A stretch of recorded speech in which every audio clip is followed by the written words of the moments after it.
toss, you decided you'll have a bat. What's the decision behind that choice? Yeah, I think yesterday the pitch got a bit low and slow at the end. So just hoping to capitalise, on the first 20 overs of the pitch and try to get as many runs as we can. Last game of the season, how the body's feeling? Yeah, pretty good. I think for us the season's only starting now, so it was a good intro into the year. Nice to get some games under our belt. But yeah, excited to get the last one with the girls. It's been a very fun season with them and hoping to finish it off with a win. Beautiful. Any changes from yesterday's starting 11? Oh, there's a few. Not sure.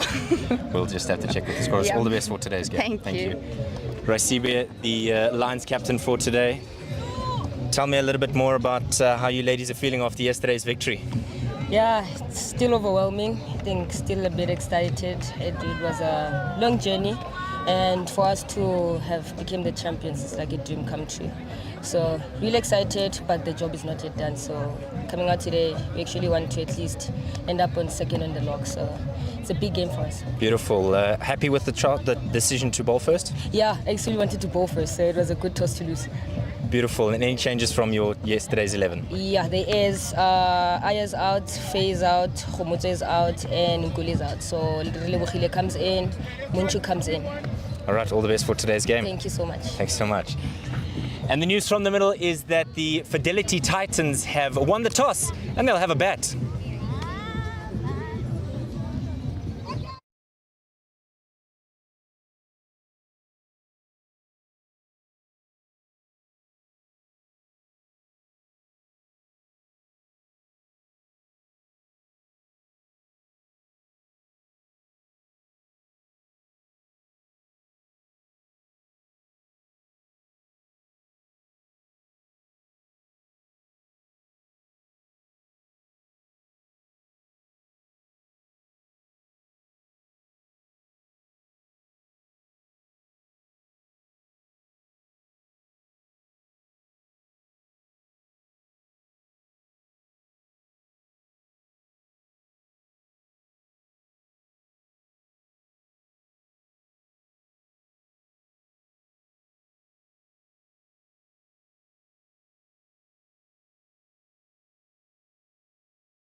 Warm up, Frosty.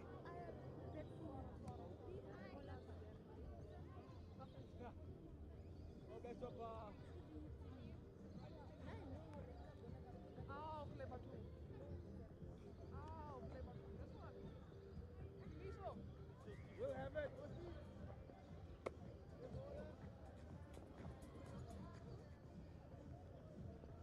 Come on. Amen. Okay. Just to show. No, pitch it off this. Done. Pitch it off this. Done.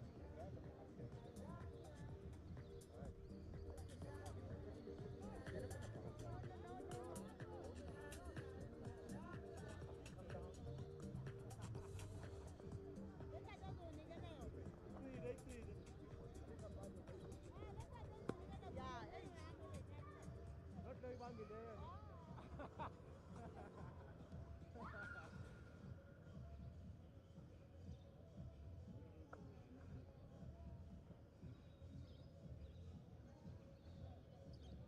In Frosty.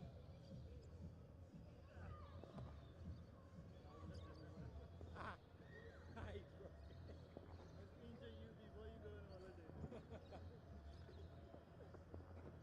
Huh? Injure the coaches so they can't phone me and say, hey, my player wants to come and go. Hey, you tried to kill me. Work with a player. Get that little quick. Is there net available? No, when you see that text, you get sick, Rusty. It's like 10 o'clock at night.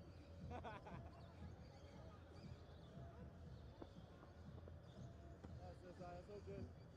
I'm changing Nick's reaction. You won't get fine.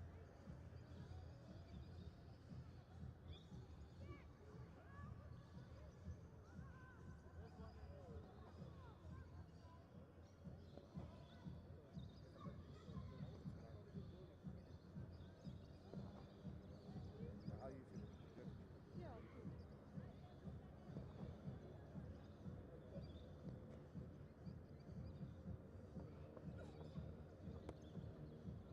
Up there.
Good day and welcome to the DP World Wanderers.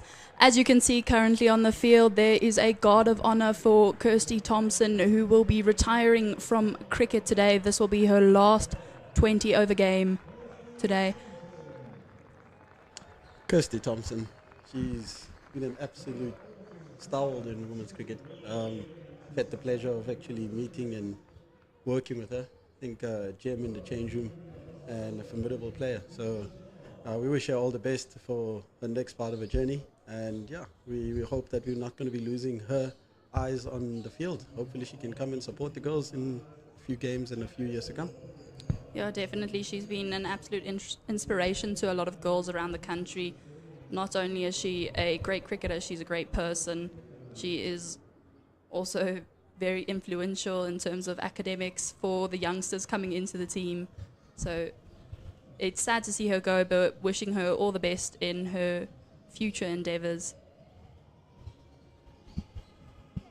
Definitely. I don't think it will be the last we see of her here at the Wanderers. I think she's also had a direct influence in your own life. You had the pleasure of spending a bit of time with her in the change room for the last couple of years. How's that been? Definitely. She's a great player. The thing about Kirsty Thompson is she's a great human. She's a great player. She offers an insight into cricket that you probably have never seen. She's played the game for many years. She's played it at the highest level. She's played it at domestic level. She's played with some of the greatest players ever to have played the game. And, you know, she's always a shoulder to cry on or a person to get advice from. So she's just been phenomenal for the Lions and for women's cricket overall. So really all you can say is thank you, Kirsty Thompson. Sorry for not introducing ourselves today. In the combox we have Bongani and Daba, and I am Sarah Barber, and later we will be joined by David Midgley when we will be commentating on the game ahead today here at the DP World Wanderers. If you are not busy, it's a beautiful day. Come on down, bring the family, and come support these ladies in the final fixture for the 2024-2025 Pro20 series. Yes, and today we've got the mighty Yexgate Derby, and the Titans have won the toss and elected to bat first. What are your thoughts on that? I think it's a very interesting tactic considering yesterday, but I think the pitch has probably flattened out a little bit after, you know, all the overs played on it yesterday. Usually at the Wanderers, the first 15 overs in the morning will give you a little bit of something, but to be quite frank, that pitch looks like the N1. Absolutely, and we've got a couple of changes as well in the line setup. See Kirsty Thompson coming in for a final match, as well as Sarah Nettleton, Munchu as well, making a return, and also Dumisi Kukune, who's come from recent injury. That's good to see her on the starting lineup, and Relebohilem Kize. Definitely quite a few changes, but I don't think it will hurt the Lions too much. It's a great squad, and it's a squad with a lot of depth. It's fantastic, and Laura Wolfart's taking guard with Macheke, Tebogo Macheke. Be an interesting one. I think yesterday she had Ishmael running up at her, fresh from IPL. I think they were renewing their rivalry yesterday, and today she's got young, aspiring Munchu, who will be looking forward to running in at the captain and making a statement. Yeah, definitely we'll be looking to make a statement. I'm sure, you know, Munchu might be feeling a bit of nerves bowling to Laura Wolfart, but here we go. We'll see the first ball from the Kuala drive end. Very full and misses out on that one. It's a good start. That is a good start. A great line. I don't know, Rafil where Munchu often gets quite a lot of movement, left, right, wherever you want, a lot of movement either way. Don't know how much this pitch will give her today, but maybe she'll get quite a bit through the air. Absolutely, and she's also not the shortest person, so we should expect a bit of bounce as well from this end. Yeah, definitely hope so. That's better, and it's full, and it's been driven, and Jenna Evans is on the run, and she's missed out on that one, and it looks like it's trickled and hit the boundary. Great shot that from Laura Wolfart. She's known for her square drives, cover drives, and that's one of those, again, square drive through in between third man and point. Maybe not the greatest effort out in the field. Jenna sets very high standards for herself, so she should be looking to make up for that. Definitely will be looking to make up for that. It's very straight and it's been driven, and the point fielder will pick that up. very square. Maybe Rafiwe Munchu is getting quite a bit of pace off of it. Maybe not expected by Laura Wolfart. She does, I mean, possess a little bit of pace with her, and as I said, a bit of height as well. That shape should come in handy. That slip looks like an inviting position at the moment.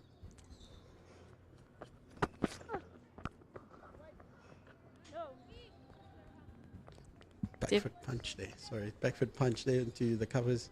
Stopped by Sarah Nettleton. Few changes as well in the Titans change room as well. Yeah, it looks like the skipper from yesterday, Robin Searle, will be sitting out today.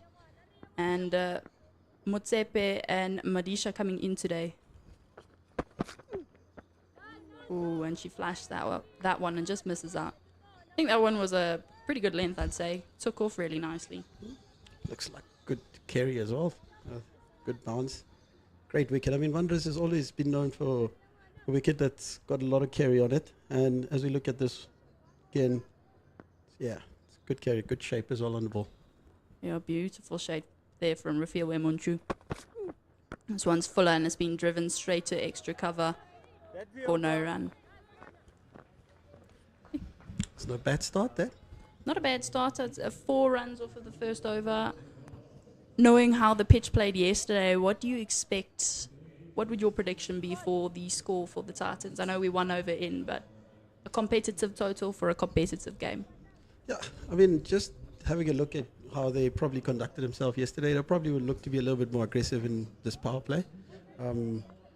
Also having previous experience on how Laura plays as well, I think it will probably be a big tactical thing to really try and go hard at the power play and try to put the bowling attack under pressure. I mean, we've got a totally different bowling attack too from yesterday, and she's probably got a feel of how the wicket played yesterday. So I'm expecting her to not miss 2 games in a row. So definitely looking forward to see how she maybe gets stuck in here today.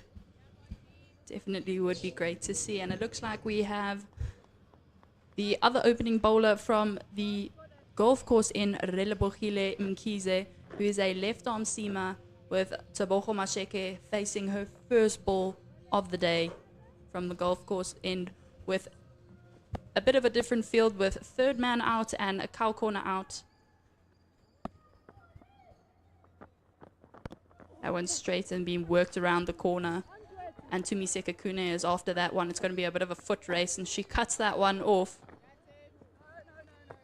And it looks like they were looking for the 3rd there, but decided against it. So that is just 2 off of the first ball of that over.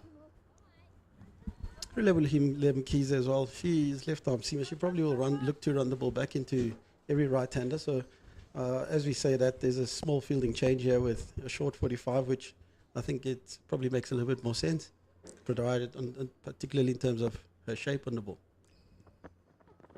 This one's been straight and try to work at leg side, but there's no run there. Yeah, I mean, if you watched yesterday's game like very closely, you'd notice that Tebogo Masheke doesn't really seem to, she had that beautiful off drive yesterday, but a lot of the straighter balls seem to be worked on the leg side. So if it's full and straight, it's a huge possibility of that 45 fielder coming into play, as you mentioned. That's a bit wayward, and Karabo Miso does well to get behind it. And doesn't seem interested in the wide there. Talking about Karabo Miso, what an innings yesterday. Yes, it's very impressive from the youngster. 2 weekends ago, she was also very impressive, just coming off of that SA20 schools final scoring run. So showing that she is able to change in levels of playing, and just really brilliant to see in such a young talent. That straighter and work to the leg side, just picked up there by Tumiseka Kune. Yeah, I mean, just the composure that she showed yesterday, I think it's something that stood out for me. Walking in at about 17 for 1, and how she just carried on with Tasman Brits. I mean, there's times where she was taking the lead, where she was taking the aggression towards the bowlings, and there's times where she went in to maybe rotate a little bit. So it was fantastic to watch. Oh, that's a brilliant ball by Relebogile Mkhize. Just missing out on that off stump. Tebogo Masheke is sort of pushing it across the line, it looks like. Yeah, definitely great to see. And I must say, what was rather impressive, there was a lot of leg side play yesterday. The Titans had set a very leg side heavy field. So obviously they've pinpointed that is one of the Lions' strengths. So Karabo Miso did really well to pierce that offside. And that has been gone. Absolutely castled there by Relebogile Mkhize. That's a beautiful ball, very full and straight, and takes out that leg stump. That is a brilliant side for any fast bowler, that. As we said, shaping the ball back in between bat and pad, leg stump out the ground. It's a great side for any bowler. Definitely a great side for any bowler. And there you go. We're going to watch the replay really quickly. Oh, that moved him beautifully. What great movement. Just pitching on off stump, and it seemed to cut a lot. Just came in an immense amount. I think very similar to the way Tebogo Masheke went out yesterday. She tried to play around a very straight ball from Faye Cowling, and she also castled trying to play around it. I think you've said it earlier on, Sarah, about that front foot maybe going a little bit across. Maybe it's something to work on over the off season in terms of just getting a little bit more balanced. Maybe that might be something to really push hard out at over that. As you have a look again, watch that head just leaning slightly onto the offside, and then the ball goes in between bat and pad. Yeah, definitely something to work on. Today it was more of an attempt at a straight bat, but yesterday it was sort of more going around the front pad, it looked like. And yeah, unfortunately for her, not working out. And that brings Annika Bosch to the crease. There's 2 Proteas up there. This should be very good to watch for the viewers at home. Very good. Very full and straight, and she's also been castled. That is a great ball from Refilwe Munchu. That will be a scalp for the ages. That's Refilwe Munchu making a statement. That also cartwheeling the stumps right at the ground again. That is again a great side for any fast ball. Whatever you can do on the other side, Mkhize, I can do on the other side, says Munchu. Have a look at that, Sarah. What are your thoughts there? What is going through your veins at this present moment? There you go. Let's just watch the replay real quick. That's a really full ball straight, and also playing across the line, and it seems to shape away a little bit and just take out that stump. That's a brilliant ball from Refilwe Munchu. I'm sure she'll be ecstatic with that. That's good.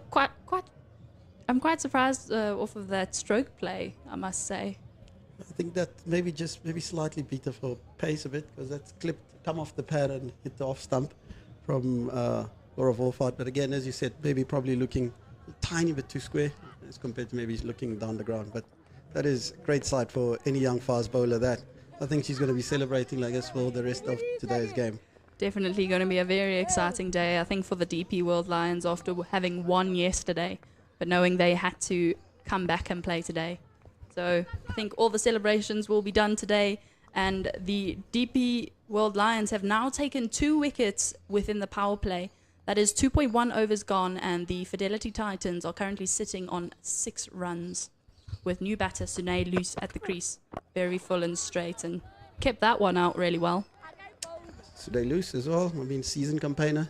She's had a really, really good last few weeks. I think she's really made a statement in terms of showing her class and her standards. I mean, there's been question marks of her form over the recent past, but I think she's really made a statement over the last bit now.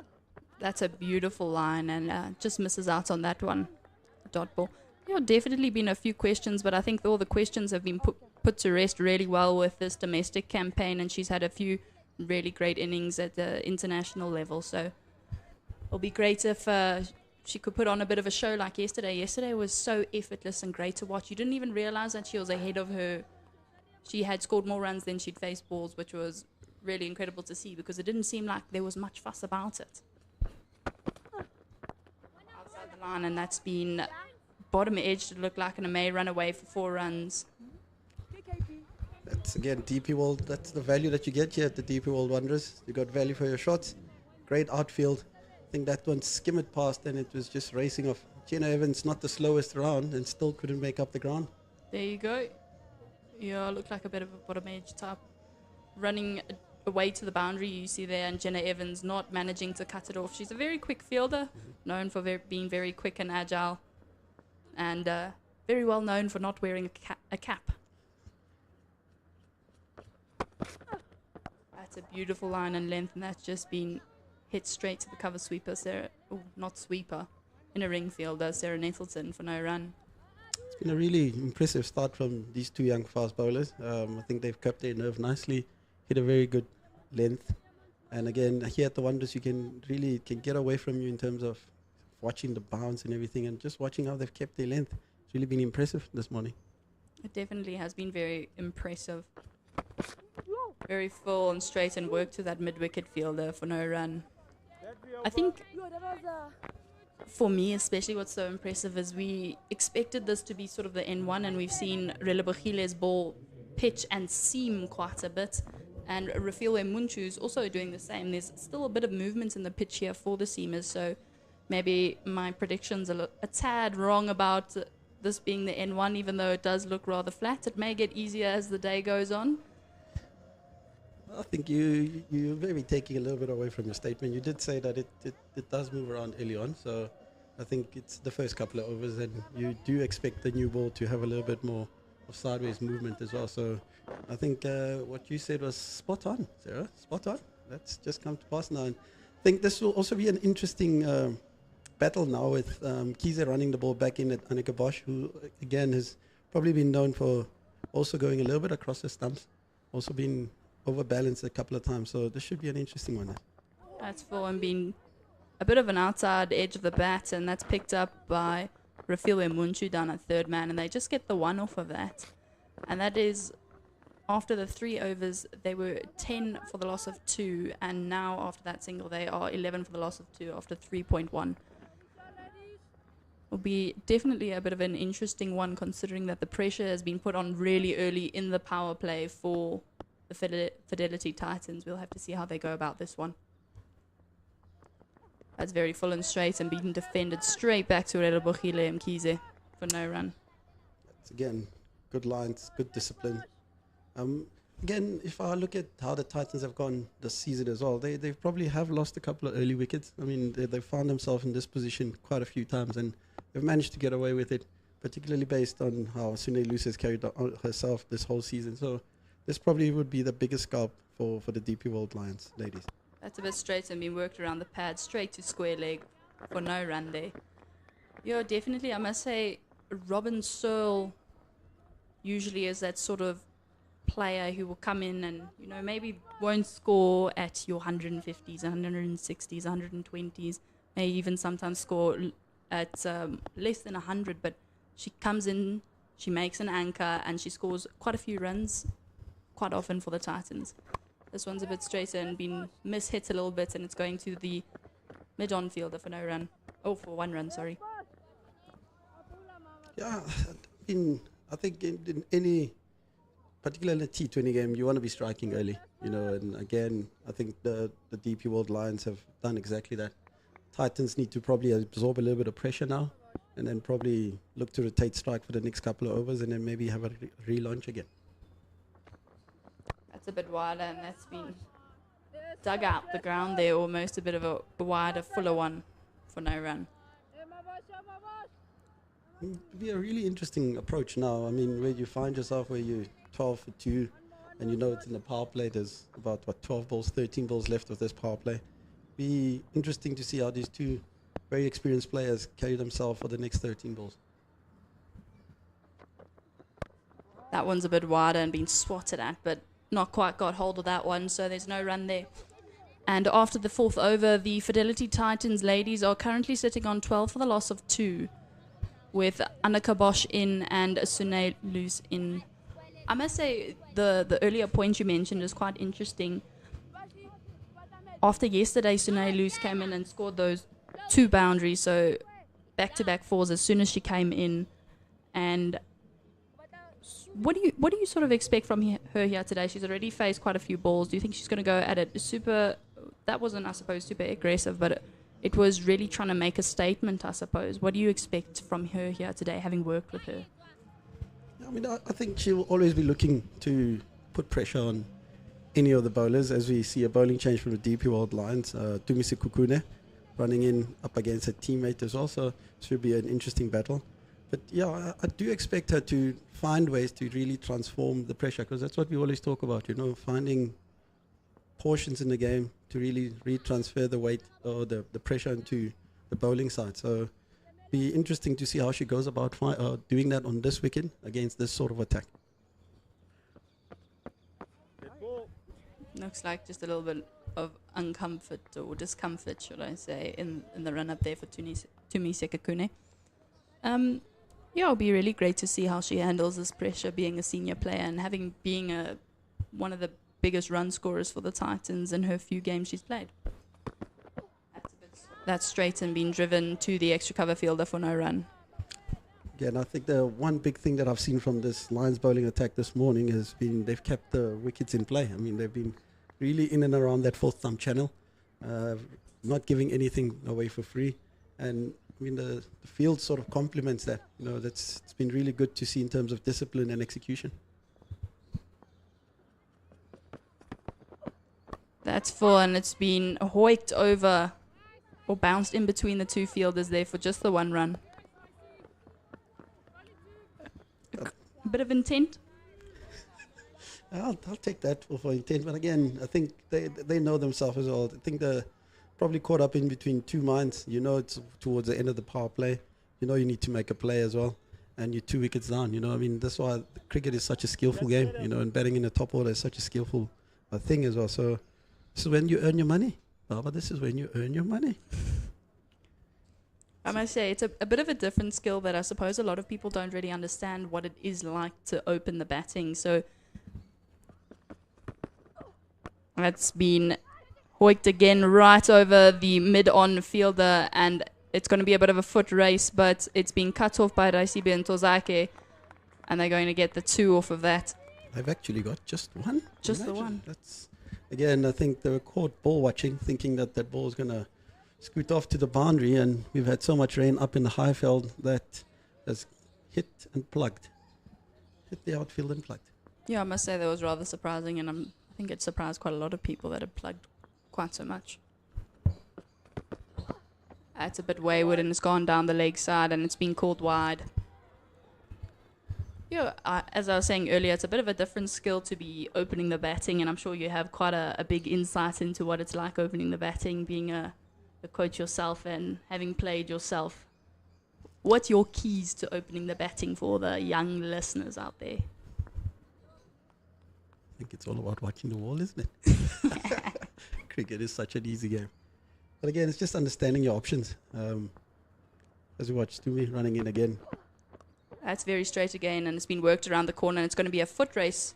And the ball wins that one, and that's 4 more to the total of the Fidelity Titans, which will be a very welcome boundary, taking a little bit of pressure off of those ladies out in the middle. And I think it's just our second 4 of the day. I think they'd look at this again, as we look at this replay, probably Tumi straying in a little bit straight. It's nicely tucked in. Very nicely tucked in. I think Tumi will be not so displeased in terms of that. I mean, I think if it's very close if she misses that. Yeah, definitely. And it looks like they have a bit of a change in field with Raisibe and Tozake going out to long on. It's very straight, and it's been worked to that long on fielder just for that one. Showing good maturity again, good skills. As you were saying earlier on about the opening, the batting, I think that's always, for me, a little bit more easier because that's always written out for you. Just go out there and really look to be positive against that power play, try and take that extra fielder on. But probably the masterful part comes batting here, 3, 4, 5. You know, that's probably the toughest bit. And that's been worked across the line to the mid-wicket fielder, and it looks like Jenna Evans picks it up really well. And at the end of the 5th over, the Fidelity Titans are sitting on 20 runs for the loss of 2 wickets. Having gotten a boundary off of that over, that would have taken a lot of pressure off of them, with their rate achieved having picked up to 4.0.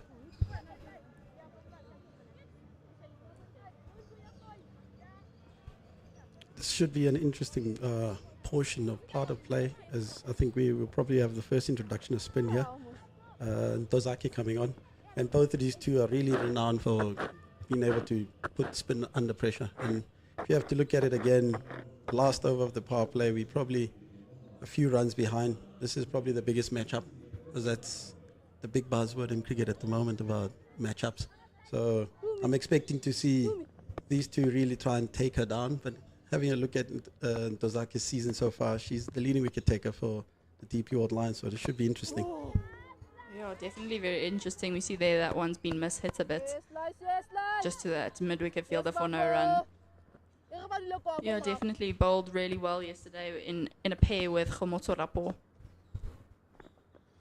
This one's straight and been hit across the line there to the cow corner fielder, Sarah Nettleton, and they get the one off of that.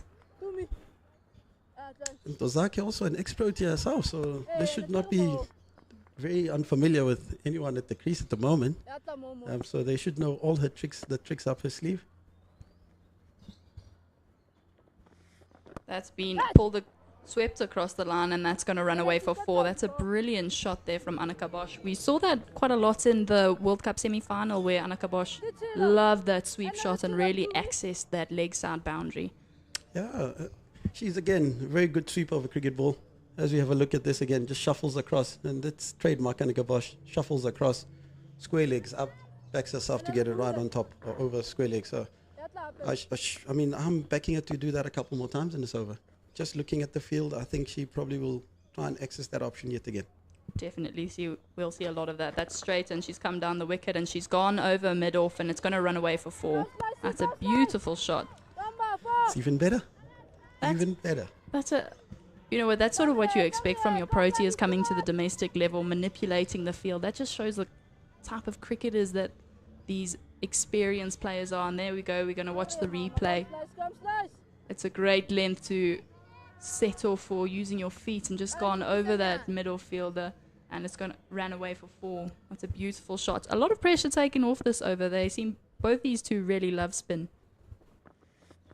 And there we go again, another sweep shot, and that's gone for 6 runs. That's a beautiful shot from Annika Bosch. That is recognizing your matchup. I think that's all we talk about, and she's recognized the moment now, and it's good to see that the mindset is, this is my time now, and I need to put the team on the front foot. As we look at the replay again. Scorcher shot. Again. Beautiful. Absolutely beautiful. Have a look at that swing. Oh my word. I think A.V. de Villiers would be proud of that. Very proud, I'd say. And that's a bit flat, and she's tried to sweep that again. But misses out. I don't think she'll be too disappointed on missing out on that one. And at the end of the 6th over, the Fidelity Titans are currently sitting on 35 for the loss of 2. That is probably the ideal finish to the power play. That I think they probably would have liked to have had a couple more of those in that power play, but we'll take that in terms of just finishing off with the power play. Yeah, definitely. That was a great over there from Annika Bosch, and that takes her to 16 for off of 9 balls, and Sunay Loose sitting on 12 off of 14 balls, with Laura Wolfart departing for very few runs, 4 off 7, and Tebogo Masheke even less, 2 off 6. Relebogile Mkeys bowling really well, taking 1 wicket for 4 runs. And it looks like we have a change in bowling from the caller drive end, with Sarah Nettleton coming into bowl. I must say, rather surprising. You know, I'm not sure of the tactics of the weekend, but when I look at Annika Bosch and Sunay Loose, I definitely identify them as playing spin really well. This one's very straight, and it's been paddled around the corner, and there's going to be a foot race between Sunette Viljoen-Louw and the ball. She picks that, Chloe Tryon, and she picks that one up, and it's just the 1 run there. Absolutely. I mean, again, I think Sarah Nettleton has been known to also be very, very good in terms of bowling and squeezing anything out of any batting unit. So I think this will also be a very, very good little matchup for her, because she's very accurate, and she really doesn't miss much. It's very straight and being worked onto the leg side, where Sunette Viljoen-Louw will come in from cow corner to pick that one up for just the 1. Yeah, definitely, I must say, in terms of, there was a streak of games where Sarah Nettleton wasn't really getting wickets, but my word, was she going for a few runs. It was very impressive to see, and you know, she really deserved a few wickets in that sort of stage. That's been a bit too straight and being worked on the leg side there, where Chloe Tryon will run in and pick that one up and cuts off the 2. Definitely, she does seem like a bowler that kind of undercuts the ball as much, so she won't get as much turn. But her accuracy again, and her height, her extracting a bit of bounce. That's what always gives her that extra weapon. That's straight and being worked straight back to the bowler. Yeah, definitely. She does become a bit difficult to play when you don't have, I suppose, a clear game plan and a set what you want to do with her. But she does, like you say, hit the spot every single time. That's a bit wayward and being called wide as it shimmies past the leg stump. Great little take there from Meso there. Just keeping Sune honest. Yeah, brilliant hands. That's a bit straight and being worked on the leg side to the long on fielder just for that one run. It'll also be a very interesting portion, I think, in the game with these two. They'll probably take an over or so just to get themselves set, and then maybe again try and put her again under pressure. This one's straighter and being defended. I mean, definitely look to put her under pressure, but there will be a change in commentary at the end of this over with David Midgley joining Bongani and Daba. And the score is 41 for 2 after 7, with Annika Bosch on 17 of 11 and Sune Loose on 16 of 18. Hello, David. How are you doing this morning, fella? Yeah, Bongs, good to be with you. Good to be with you. What a cracker of a start to this final T20 game of the series of the year. Some fans enjoying some of the resplendent sunshine here at the DP World Wonders. What an incredible start. What a power play, Bongs. 2 wickets in two deliveries, and then the Titans ladies fighting back.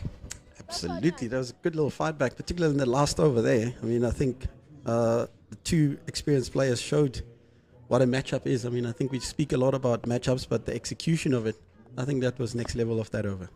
As there's a bowling change with Chloe Tryon coming on from the golf course end.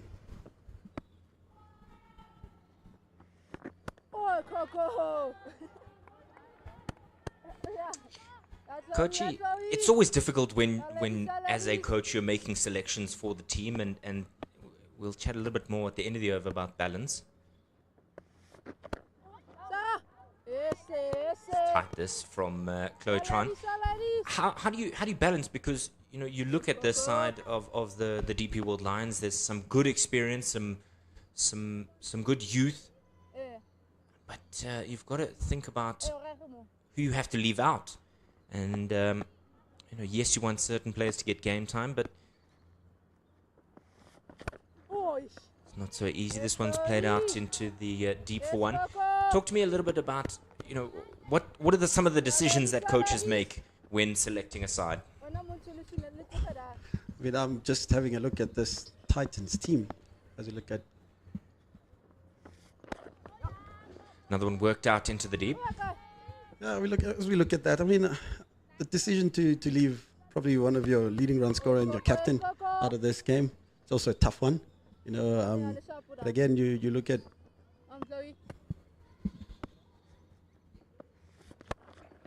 A duplicate shot. They're happy to rotate the strike. Are the Titans batters thinking about a second, but common sense prevailing.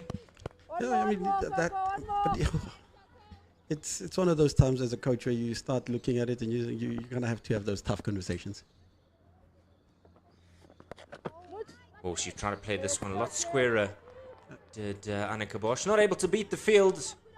8 overs have been completed. It's double fours, 44 for 2. In saying that, again, I think it's about having a look at how you're looking to play. I think more than anything, your style of play determines who goes out and plays. So more than anything, if I had to make those decisions, my decisions are based on my tactics, strategies, and understanding of opposition. That's probably the number one thing. So how hard are we going at the power play? Where are their biggest weaknesses, and how can we best exploit that? It's also difficult, Coachy, I'm sure, when you have so many Proteas players coming back into the mix. As you said, they've all come back from WPL, and so now it is a matter of balancing the side whilst including that vital experience. Nettleton to begin her second, just 6 from the first. Trying to give herself some room there, not able to get some space there. Spin from both ends, long on, long off, deep square and cow corner. I do think that there's going to be a big shot that's going to come this over. She tries to force it does the right-handed Snellies.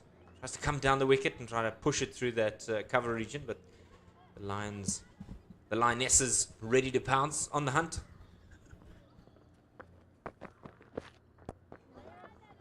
And happy to just knock this one down the ground.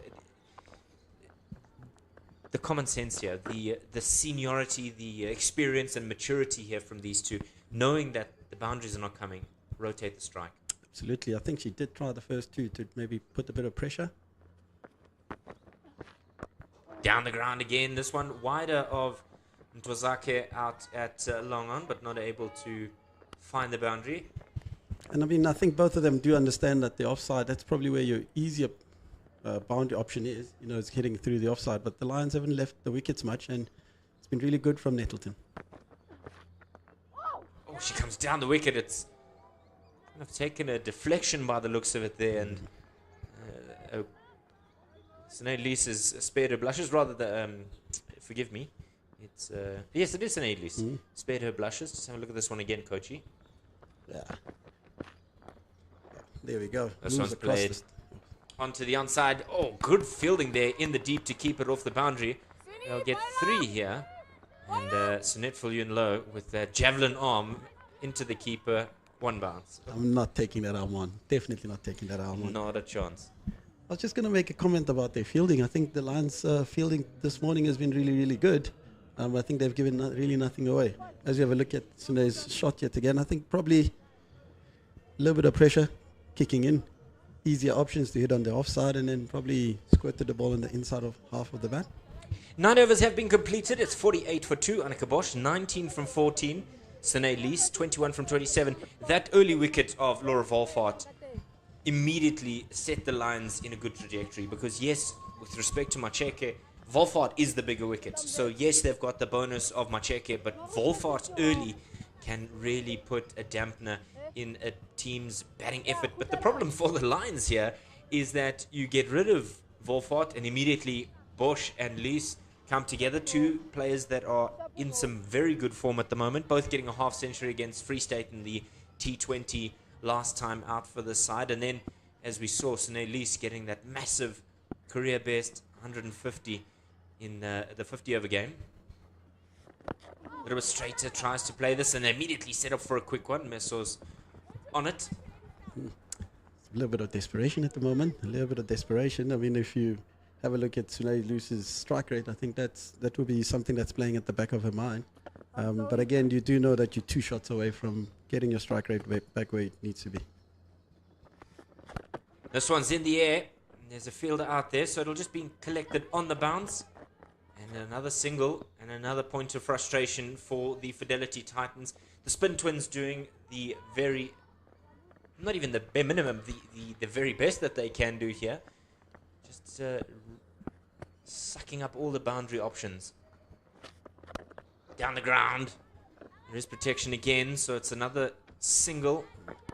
I'd love to see it played a little bit softer, Coachy. Down the ground and run hard with the first one. Absolutely. I think they'd probably be thinking about pockets now. If you're not getting boundaries, you want to be trying to hit those pockets. Maybe trying to get 2s in between.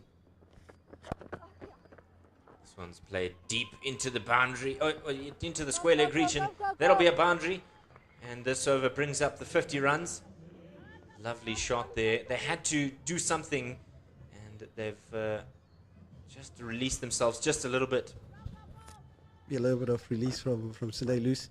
I think again she knows that she's probably just a couple of shots away from again finding that rhythm. I think a little bit more of a delicate approach to that one. Not quite bludgeoned as the last one was. Ntozake, captain for today.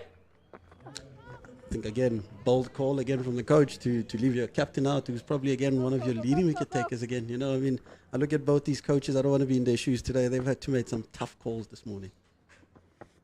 Yes, Coco. Karabo Meso letting us in on the nickname for Chloe Tryon's Coco. 10 overs have been gone. It's halfway. 56 for 2. And we'll looking like we'll have a change of gloves for the batters. Coachy, 56 for 2 at the halfway stage. 130. Is that the better option? I think that's still going to be a little bit below par. I think these two batting out there, they're probably going to look to find a double digit over maybe 2 of those in the next couple, just to really transform the pressure back onto the DP World Lions ladies. And I think, again, it's just about understanding. I think at the moment they're probably closing the one half of the field down. They're looking everything towards the leg side and maybe having to access the offside. Maybe a sneaky little reverse sweep could come into place here and then maybe force the bowler to change their lines or their length. It's all about how you can think outside the proverbial box. And we're actually spoiled, as you saw a little bit earlier, that we've got a camera inside the commentary box today. Yeah, conventional sweep coming out. Deep square happy to just mop that one up. Yeah, and I think that conversation is probably going to have to take place pretty soon from these two in terms of just trying to access that offside. I think they've got a ring on the offside. And both of them, I've seen them exploit that reverse sweep, so it shouldn't be too far off here. Just in the air for a time, and it'll land on the bounce too long on. I hear what you're saying. However, Sarah Nettleton's not offering all that much width, so you've got to almost force things, but the risk there is that she bowls the one that dies out the surface, and then you are undone. You miss, I hit type stuff. There's the width. It's almost following the batter. She knew that she needed to force things, did Sine Elise. It's good gamesmanship underway here. Nettleton, yes, she's slightly more inexperienced, but showing maturity. There's the reverse sweep, and the umpire's not interested in that one. I don't think they were fully convinced themselves. Definitely, but again, the only thing that you just want to do to the bowler is just make him think. At the moment, they're just running in and just bowling the same length, same line. So just playing that reverse sweep makes the bowler think. Tries to come well across there. And knocks this one down to deep backward square. Sunette Fillion low. Looks like she's the one. No, rather, it's not her. She's out at cow corner. Seems to be everywhere these days. That's what the hot spots are. Oh, that's so well bowled by Nettleton. She saw Bosch coming down and fired it in at the leg stump. 11 gone. These two have a 50 partnership.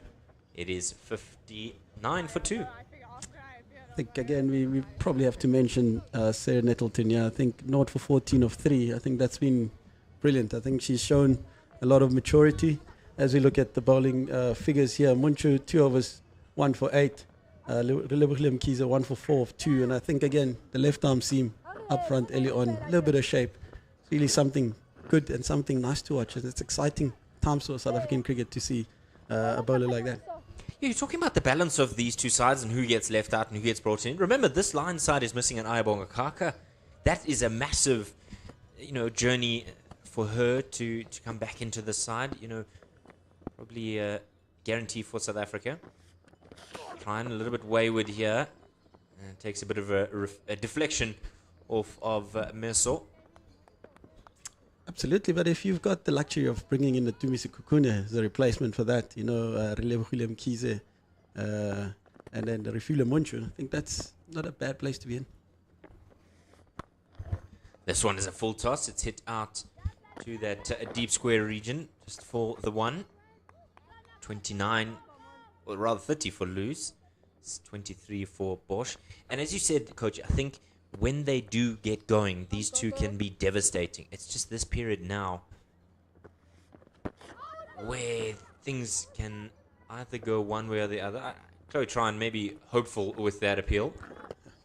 Absolutely, and again, it's just about holding your nerve, Dave. It's about holding your nerve. And as I say, I think at the moment, the only thing that I probably would put as a negative for them is that they've probably closed out their offside and just maybe been a little bit one-dimensional, trying to hit everything down the leg side.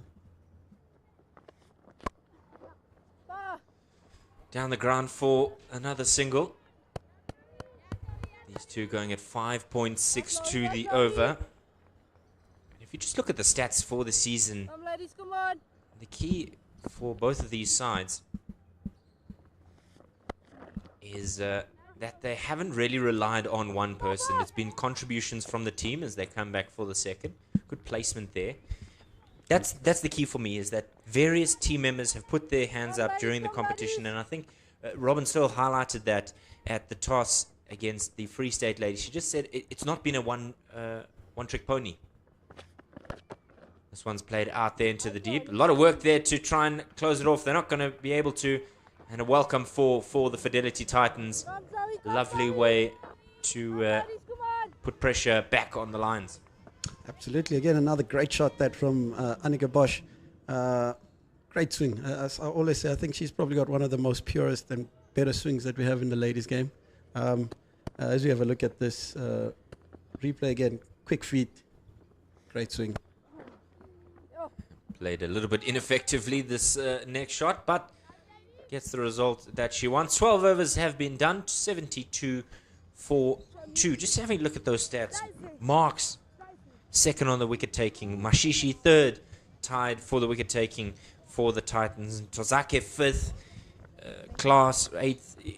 Clearly there's pedigree all round in both sides. And then if you look at the batting, Tabete and Brits really up there with the batting options. And Robin Searle, who's unlucky to miss out in today's fixture. How important is that for a coach to feel at ease with his job? Because, you know, as a coach, you're judged on performances. And so, yes, you're not the one out there in the middle, but you rely on multiple people putting their hand up during the competition, not only their senior players, but some of your youngsters as well.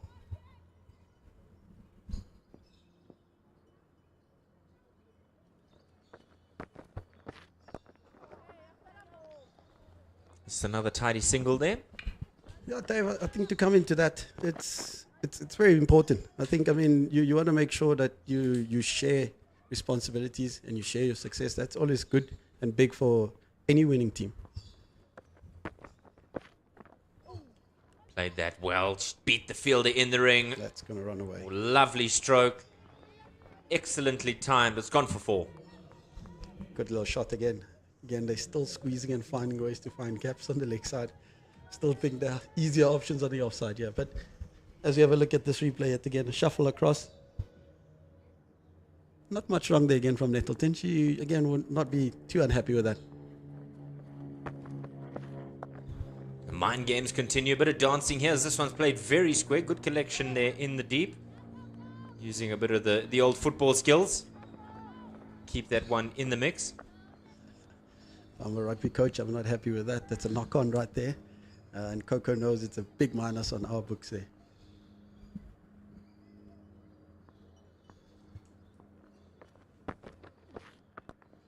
Inside out. This one's taken the outside half of the bat. It's beaten backward point. Another one going for 4. This is an expensive 2 overs for the DP World Lions and just the release that the Fidelity Titans were looking for. Again, great innovation. I like to see more of this. As we see Sinolu's exposing his Thompson and just opening up the option on the offside. This just forces the bowler to think a little bit more. You know, I think they've maybe allowed Nettleton to settle into a good little rhythm. And plays it across the line in between the two fielders. Ntozake trying to employ the fielding that she saw at deep square. Not having the good touch. You know, the football coaches would say, can't trap, can't play. And now it's really getting out of hand for Sarah Nettleton. Oh, my soul. I don't know if Ruben Amarin would be happy with that from Ntozake right there. As you have a look at this again. Again, movement around the crease. It's very good to see. They've been really proactive around that. Probably not the greatest of field work there. And as a fielding coach, it's probably making me cry from the inside out. 13 overs have been completed. 87 for 2. Just have a look at this option again. She comes across, swipes it hard. And really just poor stuff from Ntozake. She doesn't have the big boots to be able to cut off that one. And as a leader, I think she probably would like to set a better example there. As we have a look at the scores so far, 87 for 2 after 13, with probably Rilebuhile Mkhize standing out with a great opening spell alongside Refilwe Munchu. And Sinelus catching up quickly to her strike rate again. That's moving upwards and northwards towards where we want to be going. 45 off 41. Change in the bowling. Raisibe and Ntozake had some challenges with her action. Slices, she's affectionately known. 4 wickets in the last game. Absolutely tearing apart the Dolphins, ladies. 9 from the season so far.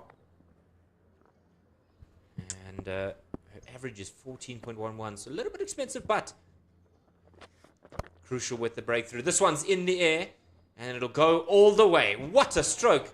She just stood there and slammed it. I thought for a moment it might just dip, but that's the nature of playing at the Highveld. First ball, 6. I think these girls know this is their matchup. I think, and the biggest difference between Ntozake and Nettleton is just the pace that they're bowling at, the trajectory that it's coming at. As we have a look at the replay again, quick feet, great swing, right over the bowler's head. I think this is the over, Dave. Again, this one is swiped away onto the onside. It's back-to-back boundaries. Oh boy, it's 3 expensive overs in a row. They've identified this over and they're not going to hold back. I'm telling you now, this is the over. This is when the game gains all that momentum. Those double-digit overs we spoke about early on, they are probably going to come now. They've identified Ntozake as probably one of the bowlers they can take down for today. What questions does she have for the 2 batters? Well, the answers are still lacking. This one's bludgeoned down the ground. Good bit of fielding there to cut that one off. Very straight. And just with the 1 run coming. So 11, and we're only halfway through the over. Again, trying to win the over nice and early. That's been good to see. And I expect Sune Luce as well to pile on the pressure. Oh, it's that reverse sweep that you wanted. Because there's no short third in the ring. Backward point in place.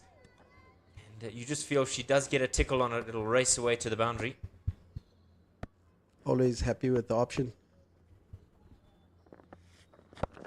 Conventional sweep this time, but there is protection out there in the deep. So they'll get the 1 for it. Again, I've always been a big person of if the options are good, we can always work on the execution. You know, I think the mindset and the thinking right there is probably at its best. She probably can go back home now and really work a little bit on the execution. As we see a fielding change, they're employing a double cow quarter, which is nice and percular. Oh, is it going to happen? Yeah, they're just having a discussion about who needs to come into the ring. It looks like Long Off will have to join the mix in this discussion between the 2. Everybody's in the ring on the offside. She goes straight over the head. She knew exactly where she wanted to go. 1 bounce, 4. Interesting field change there. Annika Bosch has hit 3 balls in a row towards Long Off. And for you to bring that person up and maybe not even change your angle, I thought she probably was going to end up coming around the wicket. But to see her still staying over the wicket, that's probably not the greatest of options. Yeah, it's been an expensive one as we have a change in the commentary box. Bongani Ndaba making way for Sarah Barber. Very expensive one there for the DP World Lions. And expensive in the right way for the Fidelity Titans. 103 for 2 after 14 overs. And Tumi Sekukune makes a return to the mix. Lots of pressure on the bowlers here for the DP World Lions. As Sarah takes seat next to me. Sarah, good afternoon, welcome. Good afternoon, David, thank you. Must say it's been a rather exciting 7 overs watching here on the side. Been exhilarating to watch, and as Bongani Ndaba mentioned earlier, very interesting choice bringing that fielder in, I must say. I noticed that Annika Bosch has gone over there quite a few times, as Bongani mentioned, and yeah, very interesting. Oh, she desperately threw out a leg there, a limb, to try and prevent it. I hope she hasn't done herself a misdeed there, Tumi Sekukune. But the fielding out in the deep, saving her in that instance. Yeah, definitely. It looked a bit scary for a little bit with that leg stretched out there, but luckily for Tumi Sekukune and the DP World Lions, she's all right. Almost looked like a hockey goalkeeper in desperation throwing a limb out. Oh, good change of pace there. Just dinked onto the onside. But incredible running from these 2 to get the second. Yeah, definitely incredible running. It's been really great cricket to see from these two. And they've accelerated so well in the last few overs that they now have got their team to 100, which earlier on during the power play, I didn't think they'd have a very big total to be defending. Yeah, that partnership coming along at a great gallop. We'll just hoist this across to the onside. Maybe she was looking to play down the ground, seek out that long off-fielder. But these two, when they've gotten together, are absolutely devastating for the Fidelity Titans. 52 for Luce in the last game, and then 63 for Annika Bosch. So they really put teams to the sword, rather.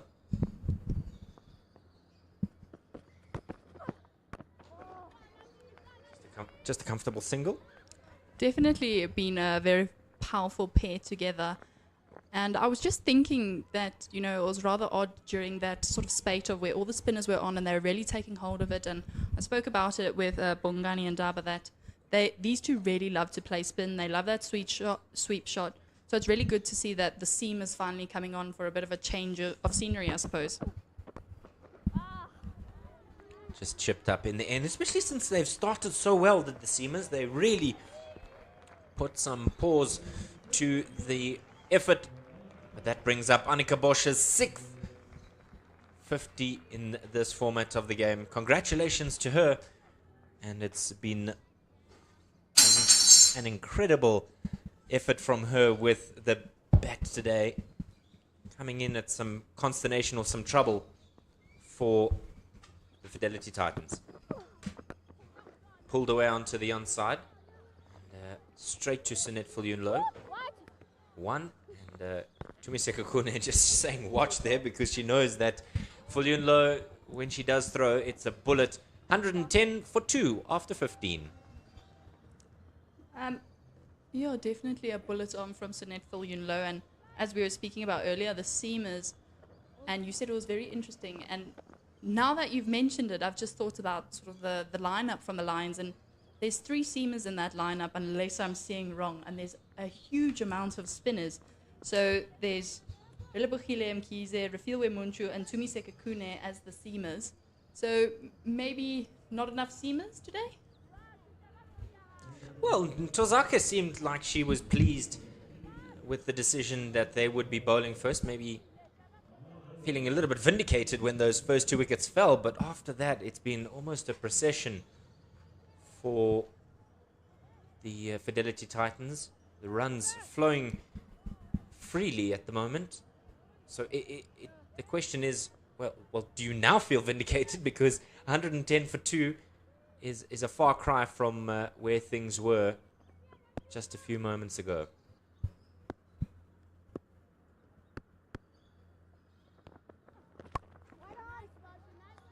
Just going to have to wait just a bit longer, Wilson Elise, as we see Mkhize return to the attack from the golf course end.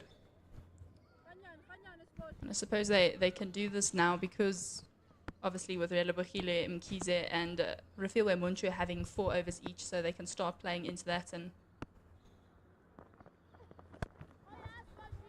there it is. 50 for Elise. Second one in a row after her 52 against the Free State ladies. Excellently well played. She raises her bat, and it's her 6th in this format as well. That's a brilliant innings there from Sunay. She's been an absolute asset to the Titans, returning to the domestic setup after the Proteas not having any games scheduled during this time. She's really come in and showed her international experience and her class, having scored back-to-back 50s and back-to-back 100s. She's been absolutely class. Trying to be a little bit innovative, gets to 50 and then wants to try all the shots. Not able to get bat on ball in that instance. 112 for 2. You've highlighted such an important thing, Sarah, because as an experienced player, if you come in and you don't really contribute, it's frustrating for the team because they end up saying, but why are we picking you? You know, we need to feel some sort of vindication. But time and again, Sunay Elise has come out and done exactly what is expected of her from her team. Definitely. And I mean, there's players that are going to have to sit out. You know, team selection becomes very tough for the coaches, as you and Bongani were chatting about earlier. So having someone come in and, you know, maybe displace a little bit will help if they score. Comes across, so Thompson bludgeons this one. There's protection down there at long on. Bosch interested for half a second in a second. Not to be. Yeah, as I was saying, it's always amazing if someone can come in and score runs and, you know, not make you feel as though, you know, someone sitting out might be missing out.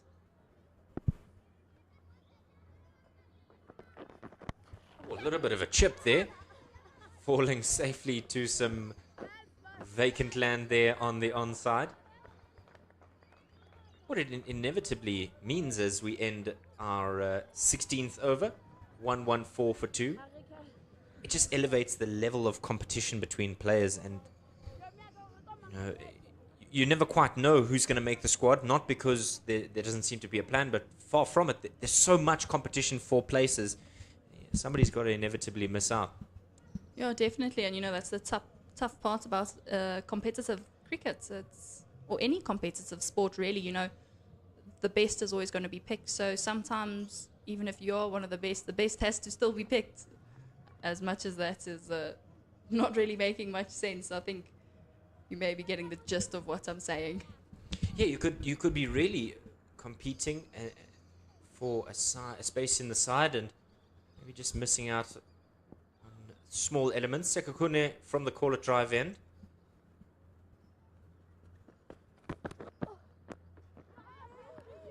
These two not afraid to use their feet, come down the wicket, maybe upset the lengths of the seamers. The question I have is, you look at who's still got overs. Nettleton bowled out completely. Tryon's got 1 wicketless. Tozake has got 2 wicketless.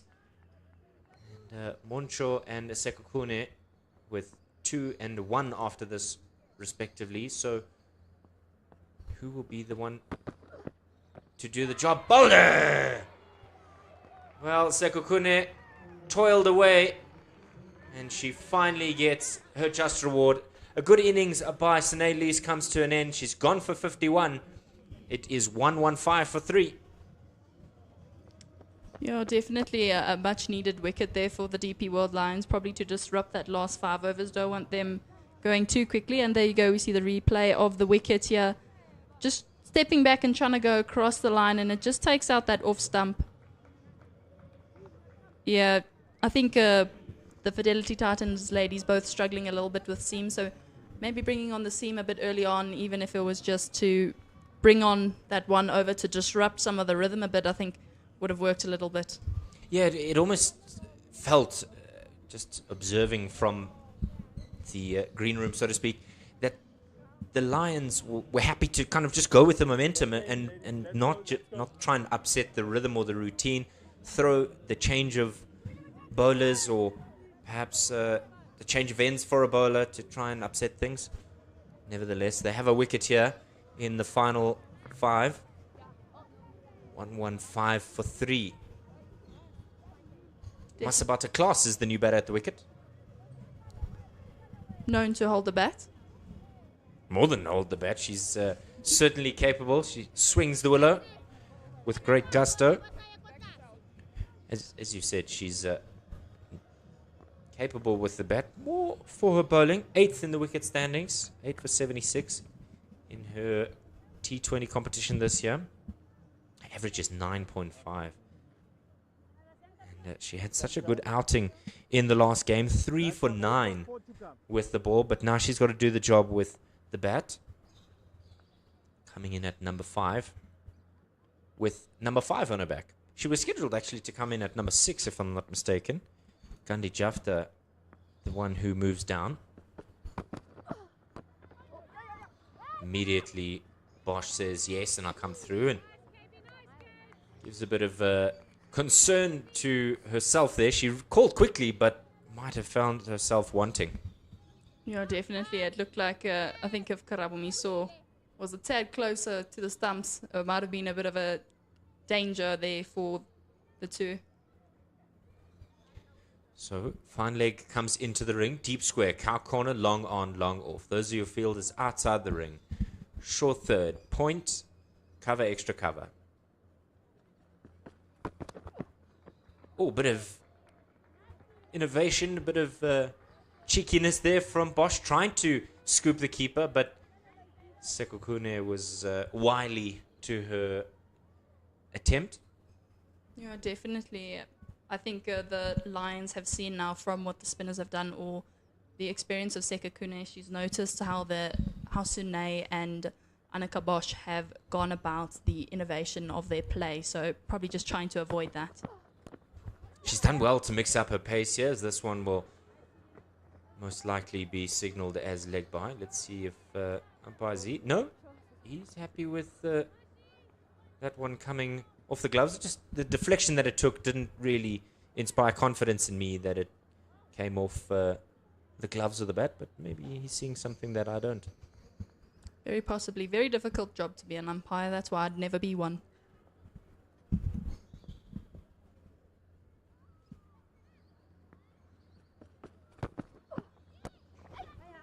Just hit over the head of her non-striking partner there for the single. And that concludes the 17th over. 118 for 3. Masabata Class on 2. And Annika Bosch on 54. Part of Cricket South Africa's long-term athlete development model is Active for Life. Is there any other part of the game that has interested you outside of playing it? Coaching, umpiring. You said umpiring is out. Scoring. Well, you're in the commentary box with us here, so maybe that's a journey for you. I'd say definitely coaching. I love coaching kids. I love to see the development you get when, you put in the hours, you put in the care. And you know what? I'm just a little bit of a cricket nerd, which is probably not surprising to those who know me very well. But I love watching the game, love analysing it, spend my free time analysing the greats. So, just anything really cricket-wise would be in the future maybe, if or when I retire from cricket. Far too young to be worrying about those things, no? Yeah, I'd say so. A little bit young. Back yourself. Rafilo Moncho is back from a brief respite. She'll be bowling from the golf course end. 1 for 8 in her 2. An unbelievable opening spell from her. Deep square, fine leg. The fielder's out. And long on, whilst long off comes into the ring for Masabata Class. And then you've got that cow corner just lurking there, blending in with the airline advertiser. And that's played out into the gap between those two fielders. They merge and collect it for a single. Brings Bosch back on strike. And this, I think, is an important decision for the Titans. Get Bosch back on strike. Let her do all the hard work. Fine leg in the ring now. Yeah, definitely a very important decision. And I suppose great match awareness you would expect from these very experienced cricketers to make sure that the in-batter who's striking the ball well is on strike and trying to get as many balls as possible to try and score off of.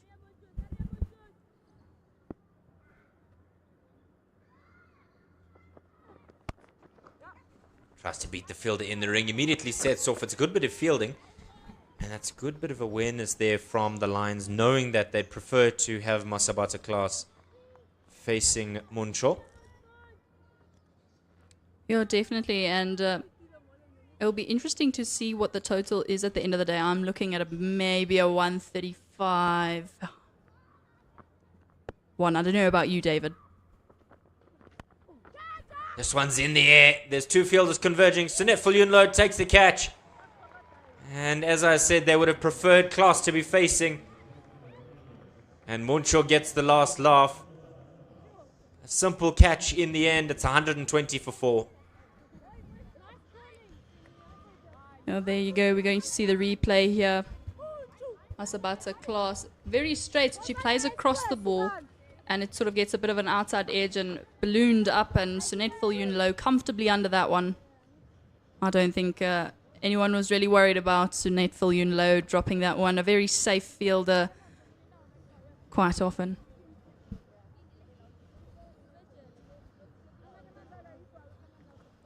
So the question You've asked Sarah, will 135 be enough? When I asked Bongani and Daba at the very same question, they had Lees and Bosch at the wicket. Very different situation now with 2.5 overs remaining. 120 for 4. And, well, that 135 might just be a bridge too far for them. Yeah, definitely. Possibly a bridge too far, but we've got Gandhi Jafta coming in here, it looks like, and she's known to be quite a big match player, you know. Even if she doesn't contribute ball or bat, she'll often contribute with lifting the spirits of the team or just getting them all together in the same direction. A big match player. She's scored runs on big occasions. She's also taken wickets on big occasions. Yesterday she was very good with the ball and a good energy on the field. Yeah, I seem to, you mentioned, she's a player for the big occasion. I seem to remember a game at TUT where she helped the Titans get over the line against the Lions. I remember playing it out to square leg, going through the legs of the fielder to win the game. Big shout there for Monshaw. And no interest from the umpire at the golf course end. Definitely. I think I seem to remember that game. Very disappointing to have the ball go through the legs of the fielder. But yeah, big match player recently. Yeah, the question from Gandhi Jafta saying, well, if I didn't hit it, surely it's wide. Look at this one again. She's saying she hit the ground. And the umpire is signaling a wide. Insult to injury. Yeah, as I was saying, a big match player recently, her club team in the Titans area.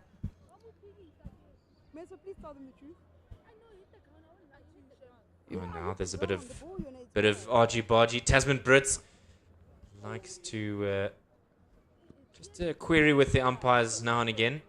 Just saying, are we relying on the batters to make the decisions for us, or is it your call? Presumably, I'm speculating here, Sarah. I have no speculations, but I'm sure it's great to see that there are players that are able to sort of ask those questions. In the game, you can't. I don't want to be making like. You don't want to speculate. I get it. It's not fair. But I think an important point you've highlighted there is a senior player stepped up and said, let's have a bit of consistency here. If you've said it's not a wide, then go with it. Don't go on what batters will tell you, because we all know how reliable batters are when it comes to the edge. They'll scratch the ground furiously after having nicked it. Stuart Broad is one that comes to mind. Scoundrel that he is. This one's pushed out into the covers, no run. You definitely don't want to make any speculation, but as you said, you want the umpires to take control of the game as a player, and it's great to have a senior player who will sort of step up and ask those sort of questions.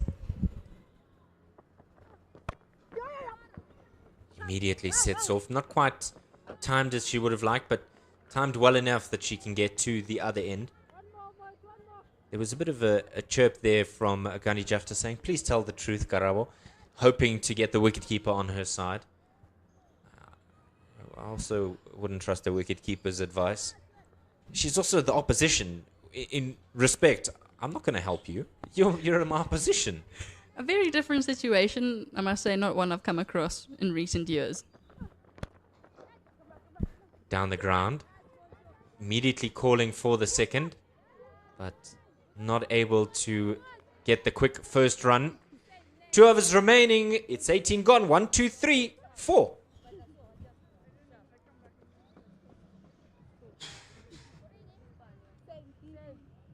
Yeah, that's brilliant. I think probably expecting, I'd say, I'm still hoping for that 130 mark if we can get Annika Bosch, if the Fidelity Titans can get Annika Bosch on strike as much as possible.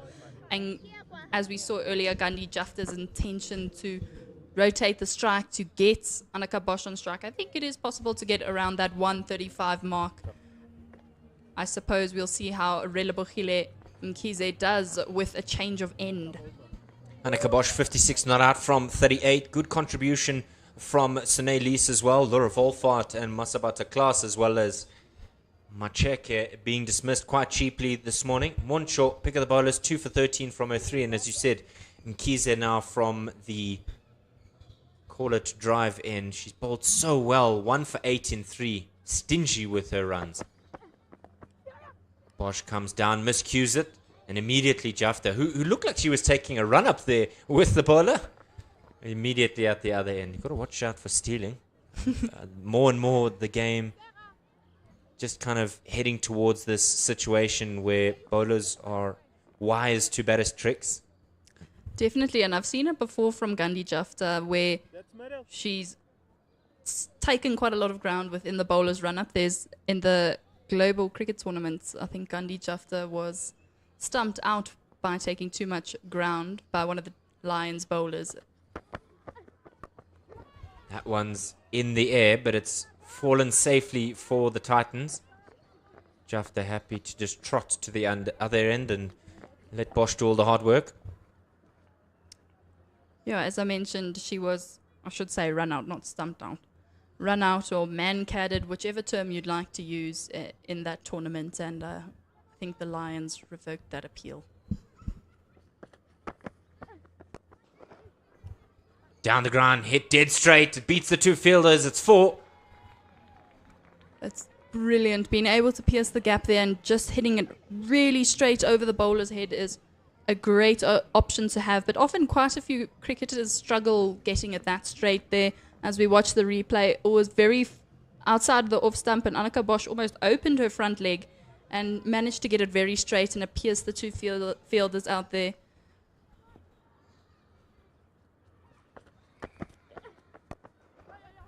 Flat batted shot. Just beats the ring fielder of Brits. And that one goes down to Kirsty Thompson. We'll chat a little bit more when she does come out to bat around Kirsty Thompson and her career. Just a couple of balls left in the over. I'm surprised that they revoked that appeal. It's in the laws. You want to try and steal? I'm going to run you out. I was on the field and I wasn't very happy, I must say. But you know what? The captain made a decision, so... Big shout. Nope, not interested from the umpire. I suppose it is also a preseason tournament. Let's not sour things before things get underway. Were this a game for victory for the Pro20 series, I suspect that that appeal wouldn't have been revoked. No, I'm sure not. Here we go. We see the replay. Just pitching, I'd say probably going down and a little bit high. It really took off there. Quite a good ball from Relebohile Mkhize. In the air. Thompson under it. Good catch. Getting into position. Trying to hit it one too many times in the same place in the air. Thompson gets a catch in her final game. And it is the end of Gandhi Jafta. 19 gone. 130 for 5. Definitely great intent there from Gandhi Jafta. But unfortunately, I don't think she got herself into a very good position to actually get over that fielder. And as we see the replay here, we'll see exactly what we're talking about. She walked down the wicket, and she's tried to play across that on a offside ball. That's what we've seen a lot today, which has been rather surprising. A lot of balls that are on 5th, 6th stump line, and they're pitching there.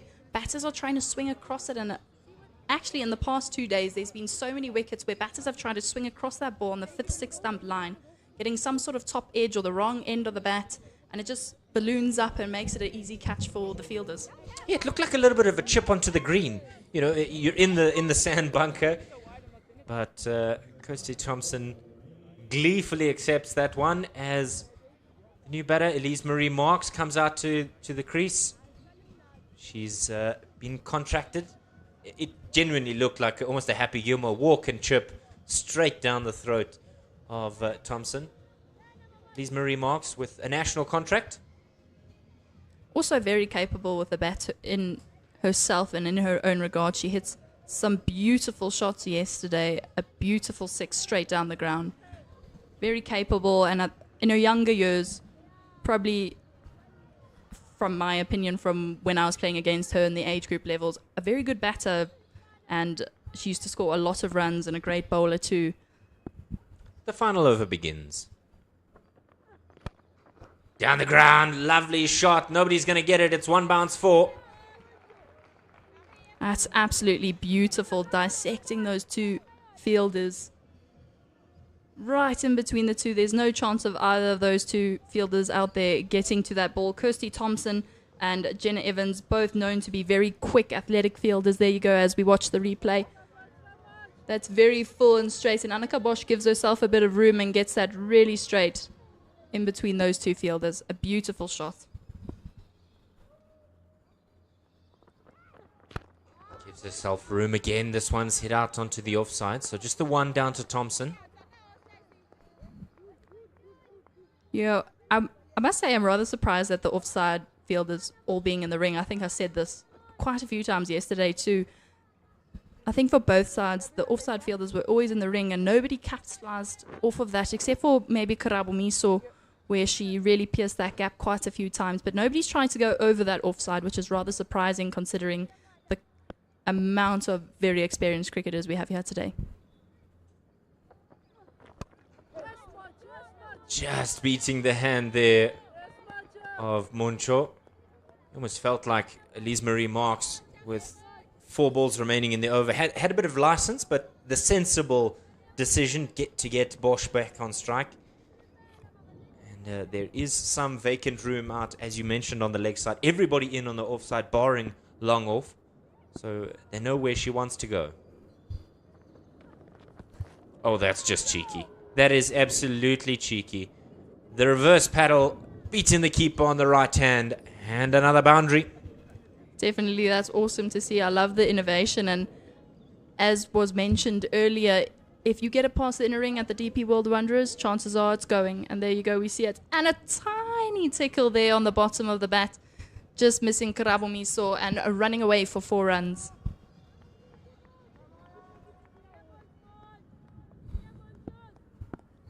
Two balls left in the 20th. Oh, tried it again. Desperately tried it again.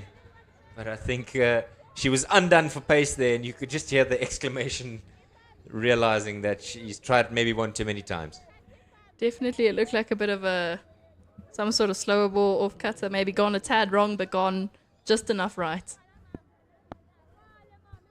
The final ball, 140 for 5. Stand and swipe. This one's out there in the deep. The catch has been taken, but it is a no ball, and they're going to be running again. Will she get home safely at the striker's end? My goodness, it was a calamity of all the options you could have thought of. A no ball, a catch out in the deep, and possibly a run out. Goodness gracious. So we'll have another ball there. Talk us through that one, Sarah. Jeepers, here you go. We watched Chloe trying to get it in. Unfortunately, nobody at the stumps in time. That was quite interesting to see. I think another attempt at that slower ball or an off cutter, and it just goes a bit too high, and Annika Bosch didn't quite get all of it. This one's high in the air, and I suspect it'll go over the head. It does. The final ball of the 20th over goes all the way for 6. And a wonderful innings by Annika Bosch. 149 for 5. It is the highest score in Pro20s at the DP World Wanderers. The previous one held by today's retiree, so to speak, Kirsty Thompson, 69 versus the Easterns in 2021. Just have a look at this one again. For half a second, Jenna Evans maybe thought she was in the mix, not to be over the head, and sails away for 6. And there you go on the screen. We can see the high scorer today. Annika Bosch is 79 not out. I'd say very lucky with that no ball coming in. Or should we say just a really well-deserved top score there from Annika Bosch. Loose with 51 or 51. A great strike rate there. Can't dismiss that. Annika Bosch had an amazing strike rate too. Laura Volfart dismissed early. 4 runs. Masabata Klaas also dismissed early. 3 runs. Rela Bachile Mkize, the pick of the bowlers today, 2 for the DP World Lions, 2 for 15 runs off of 4 overs. Rafilwe Munchu, 2 for 32. after 4 overs, and Tumiseka Kune coming back from injury with 1 wicket, going for 19 runs in her 3 overs, and Sarah Nesselton taking no wickets but going for 29 runs in her 4 overs. So 150 is required from 120 deliveries for the DP World Lions. Rasiba and Tozake said that they wanted to end up on the 2nd place as they wrap up the final Pro20 game of the season. We'll be back with you in just a short little while as we take an innings break. So don't go far. We'll be back with you after the innings break.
Unyusa lo. Angithi. Unyusa lo uthi 1 2 3 4. Come.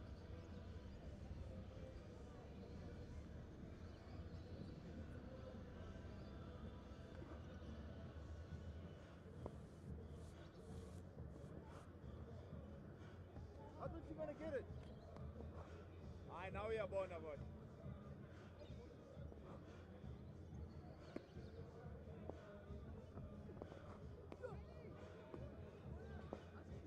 Eh?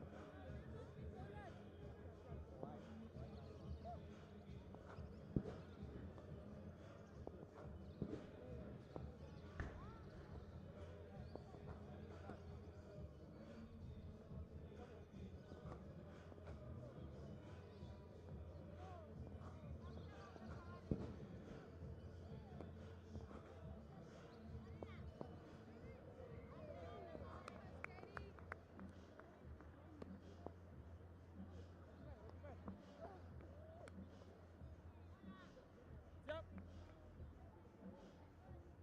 Come, let's Eddie, come.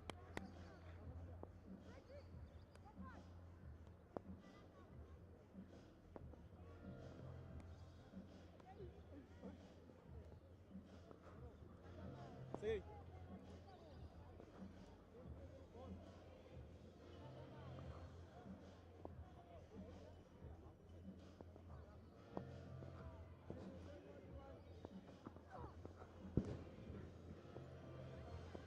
Right.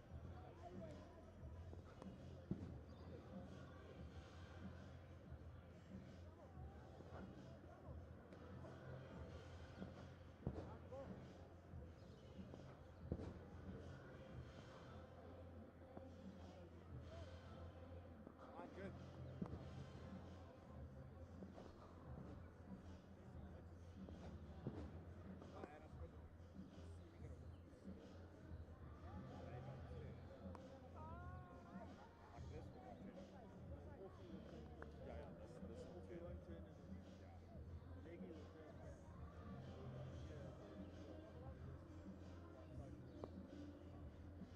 Like this, I'd say catch up it up. You want your knee? That's the last game, right?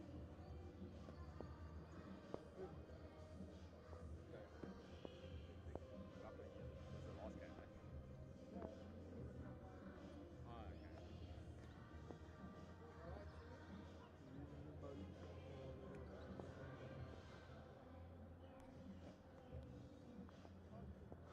The more you can play on it, the better it is.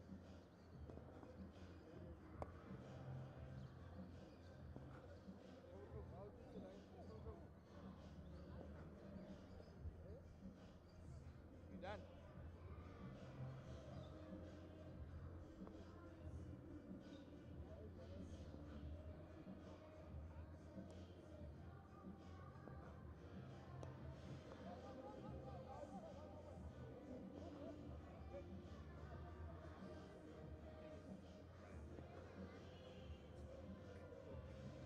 This one I'm surprised it's lost to this one, but it is. Look, my experience. Hey, club finals, they're playing on this day. The ladies game.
That's middle. Good day and welcome back to the second innings of this Pro20 series, Hollywoodbets. DP World Lions versus the Fidelity Titans. Out in the middle there, opening the batting today, we have Kirsty, Thompson and Tasman Brits, with Eliz Mary Marks opening the bowling for the Fidelity Titans here today. Good day, everyone. Sarah Barber, 150 on this wicket. Feels good, sounds good. As a bowling team, are you confident you can defend that? I definitely think it's defendable, especially if we have the seam.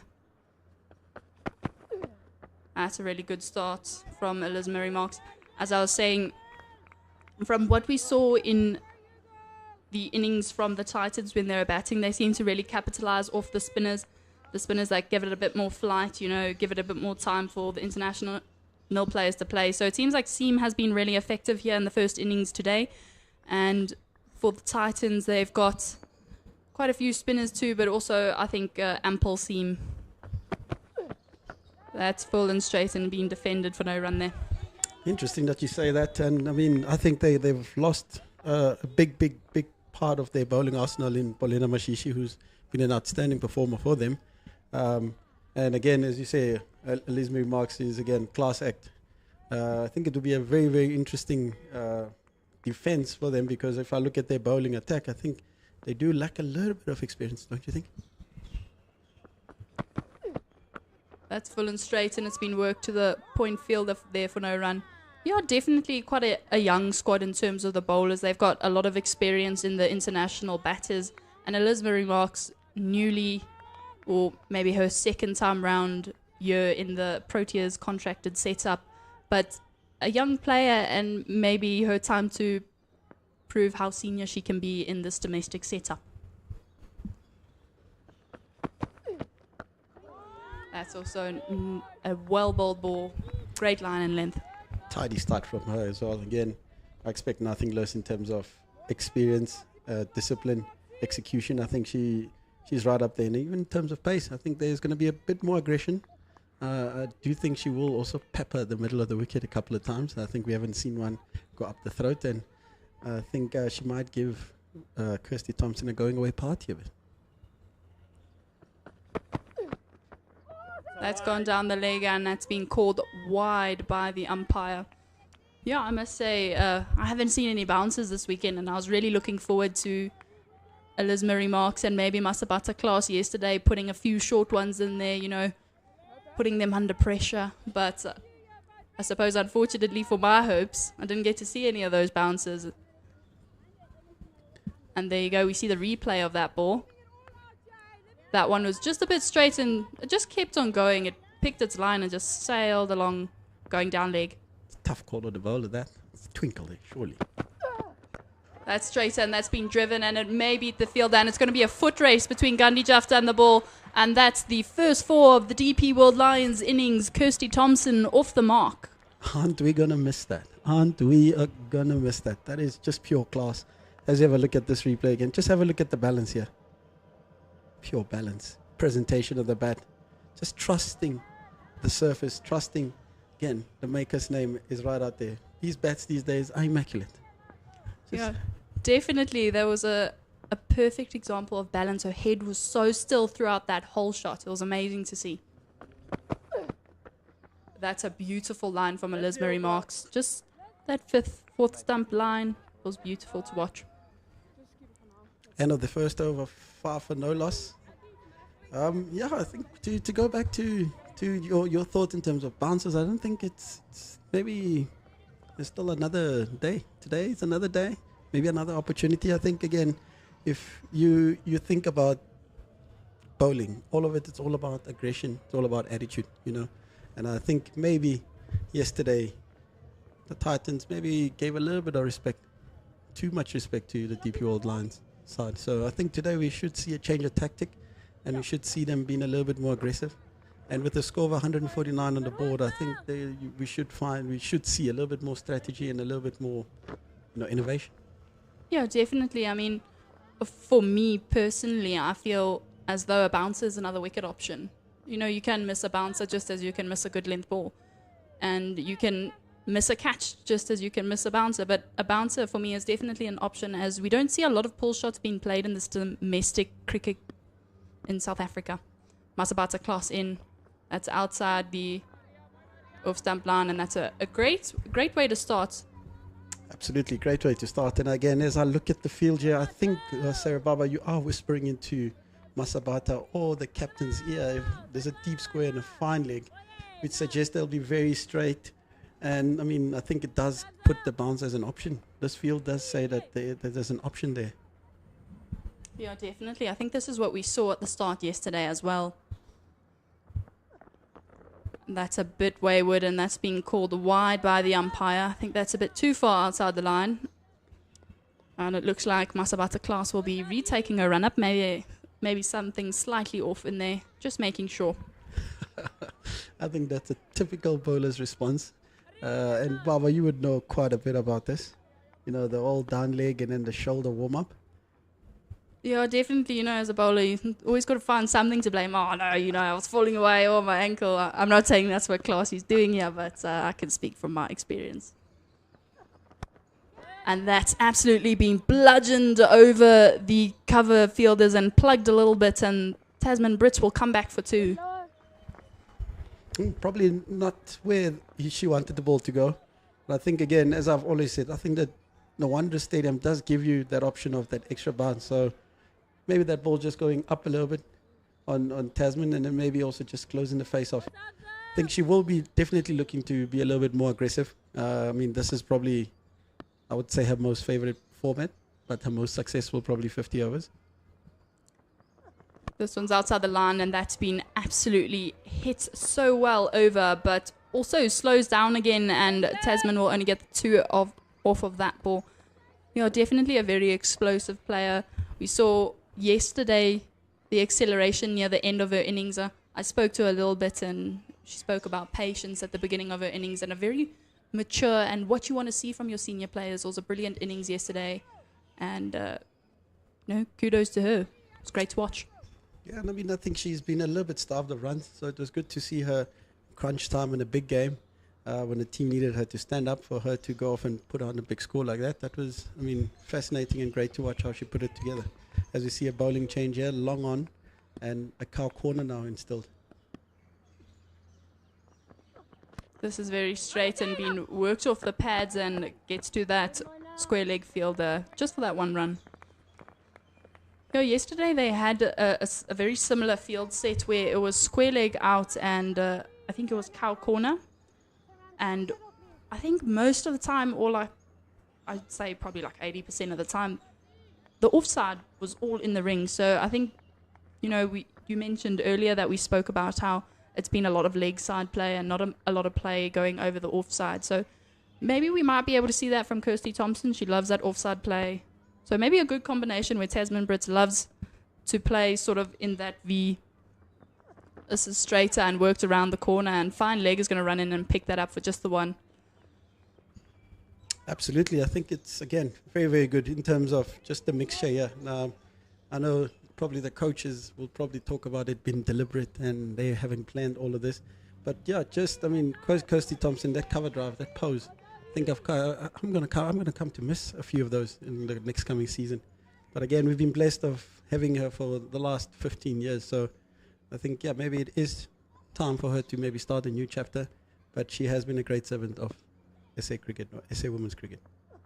That's straighter and looks a bit slower, and that's been just punched to that fielder where they don't pick it up too cleanly to get it in.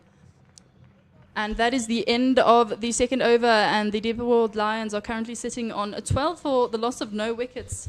As you were saying, Kirsty Thompson, very valuable asset to women's cricket in South Africa for the past 15 years.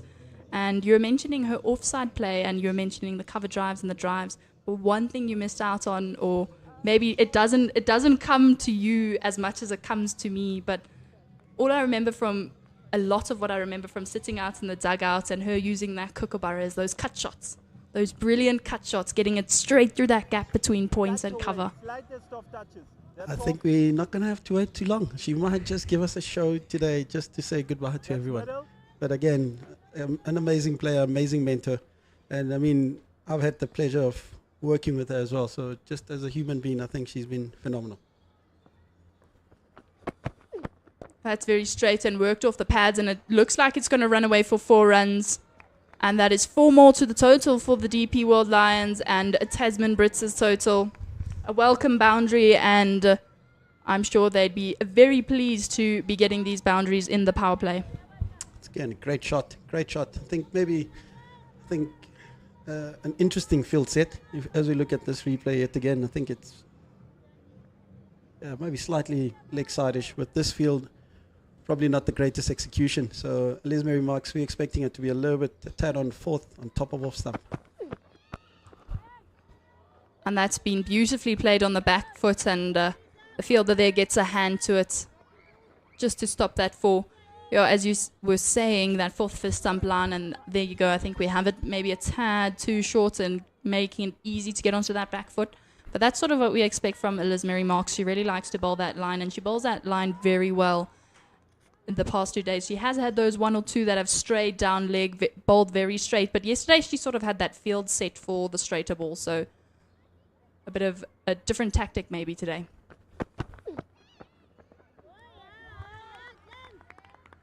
It's really well bowled, that.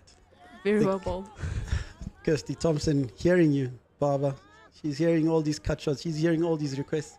I think it's her final day today, and she's just trying to please you, her favorite player, I would guess.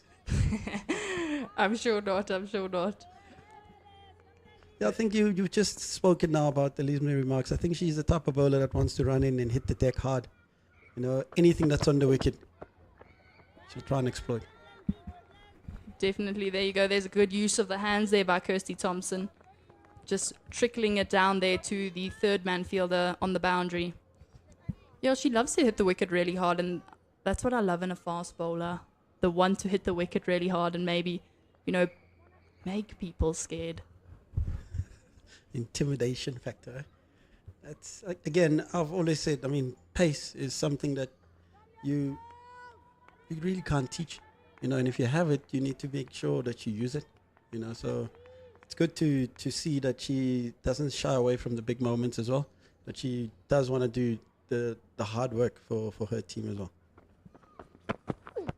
That's straight, and that's been put up, and there's a bit of a jump, and it looks like there's going to be a foot race, but the ball's going to win this one.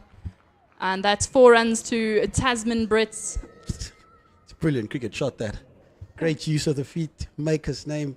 And again, not trying to overhit it. I think, again, as we look at this replay here, have a look at that. Nice and close to the ball, opens the face up, pops it over mid-off. Couple of bounces. Biggest part about Tasman's game is that she's always been known as a person who muscles the ball. It's good to see her showing a side of the game that's got a little bit of finesse, a little bit more timing. Because these sort of shots are the shots that make you get the bigger scores. If you're not always muscling, if you're always looking to rotate, that's a bit fuller and straighter, and being driven back to Lismary Marks, and she gets a hand to it. She doesn't seem to shake it off, so maybe not too sore for her. And at the end of the 3rd over, the DP World Lions are currently sitting on 23 for the loss of no wickets. She looks like she's in the mood. I think everything has really come off the middle of the bat, and she can be a really dangerous player. Definitely, and after the class that they've shown today, after yesterday's class that she showed, being able to change her game up a bit, really shows the maturity and the experience and the range you want to see in such a good international cricketer.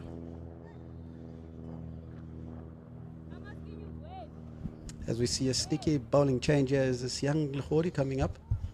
Again, also showed leaps and bounds of growth from the under-19 section. Just having watched her grow just in that system, watched her early on bowl in the World Cup, I think there's some special talent coming up in South African women's cricket.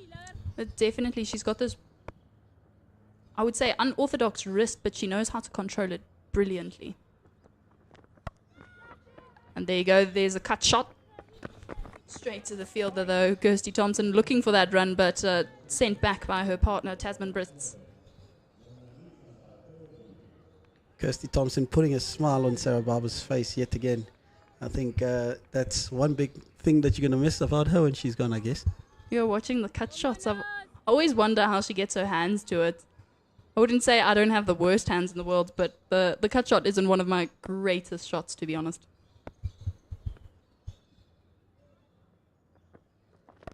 That's straighter and worked around the corner, and fine leg will come round to pick that one up for just the one run. Also be very, very interesting to see how these two ploy. I mean, I think how they go up against the youngster. Yesterday they had time. They could go through the ebbs and flows. But today poses a different challenge with 150 on the board and a used wicket as well. And you know that there's good spin coming later on. I think the DP World Lions side knows that it probably needs to get ahead of the game. Ooh, and it looks like there's just a dead ball caught there. Lachodi just stepping maybe in something or stepping funny. It's called making the batter wait. This one's outside the offside. And it's been hit into the covers and picked up really well there by the point fielder. That's Annika Bosch there at point, and she's taken some goodies there at point. She's kind of made it her own. It's a position that she's really worked hard at, you know, and I do expect that anything that's hit in and around that region for her to contribute to the side in more ways than just one. Good use of the feet there and bludgeoned straight to the middle fielder there, Elizabeth Marks. That was a great use of the feet. And as you mentioned earlier, Tasman really playing those great cricket shots today, just showing the full face of the bat and getting it on the offside. Yeah, and just a little bit of insight in terms of her game as well. She's really been working hard on trying to improve her strike rate in the power play, you know, so I think today poses a great opportunity again to keep enhancing that. That's a great length, and I thought I heard a noise, but I must be mistaken. Double earring. I will not fault you for being in the bowler's side here at the DP World Wanderers. I think it has been a really good batting wicket so far over the weekend. Yeah, as we had a look at this replay yet again. Nah, Babs. Nah. Nah, I think you're clutching at straws there. Oh, I was hearing things. Maybe a bird flew into the window. That one's a bit straighter, and Tasman advances but misses out on that one. And it's been called wide by the umpire. I can see what you're talking about in terms of that wrist. I mean, you do have the capability as well of maybe losing it and it goes down leg as well. So I can definitely see that. I think, as you said, it's a strength because she can draw up, she can maybe tail the ball back in the later end, and she gets to whip the ball as well. So, but again, the A side of that is that she can also throw the ball down leg. This one's much straighter and been worked into that vacant mid-wicket region for just the one there by Tasman Brits. Yeah, definitely. I love a little bit of a whippy wrist, but I know a lot of coaches seem or are not a big fan of that whippy wrist because of the pushing it down leg side sometimes. I think bowling is all about control there, and it's all about execution. That's, I mean, the hardest thing about the cricket is just about you always measured according to your execution. You know, if you're executing well, I don't think there'll be a lot of changes that gets put up. You know, but whenever you are, maybe let's say you've got a different action, there's always scope, you know, for certain things. So again, it's just about understanding your own action, understanding where you fit in and around and how to execute. Definitely, that's a great point there. And that is the end of the fourth over, and the Fidelity Titans are 26 for the loss of no wicket. Oh, sorry, the DP World Lions are on 26 runs for the loss of no wickets after 4 overs, and it looks like we have a change in bowling from the call it drive end with Sunelis coming in to bowl. This one's a bit on the good length, and that's been worked onto the leg side where the cow corner fielder will pick that up for just the 1 run. This also will be an interesting passage of play again. I think Thompson is well known as a good player of spin, and she does reverse and sweep as well very well. So it will be interesting how she goes about. That's a great shot on the back foot, but stopped by Catherine Pryor. So no run there. Yeah, definitely a great player of spin. There's a lot of different shots, you know, the reverse sweep and the sweep. Kirsty Thompson also played hockey back in the day. That one's outside the line, and that's been played on the back foot straight to the extra cover fielder. I think she feels like she's missed out there. Yeah, I think this will be, again, a very interesting passage of play. Open leg side. It's a bit straighter, and that's been worked around, but Suneli runs around to pick that up. Definitely an open mid-wicket region, and when she's gone off and she's bowled 3 or 4 dots, that would be a little bit of a frustrating bit for Kirsty Thompson. This one's a bit straighter. She uses her feet and works it into that vacant area that we were speaking about. And it looks like they'll get the 1 run off of that. So far, Luce has shown great composure and great control. Yeah, definitely seems to be hitting the same spot each time. Maybe 1 or 2 being a bit straighter, but the rest have all seems to hit the same penny. And that's been pulled across the line, and it's going to run away for 4 as there is no square leg on the boundary. That is a welcome boundary for the DP World Lions. Call it a commentator's curse right there. I just put it on her. But again, I think she's come also in leaps and bounds and grown from a person who was bowling leg spin not so long ago to watch her bowl with such great control with her off spin. As we have a look at this, replay it again. Great use of the crease there from Tasman, going deep in her crease, using her hands, finding the gap. It's a great cricket shot. Yeah, great cricket shot and great hands there by Tasman Brits. And this is quite a surprising one. It looks like we have Masabata Class coming in to bowl her second over after Mona Lisa Legodi bowling straight after Class had bowled her first over from the golf course end, that is.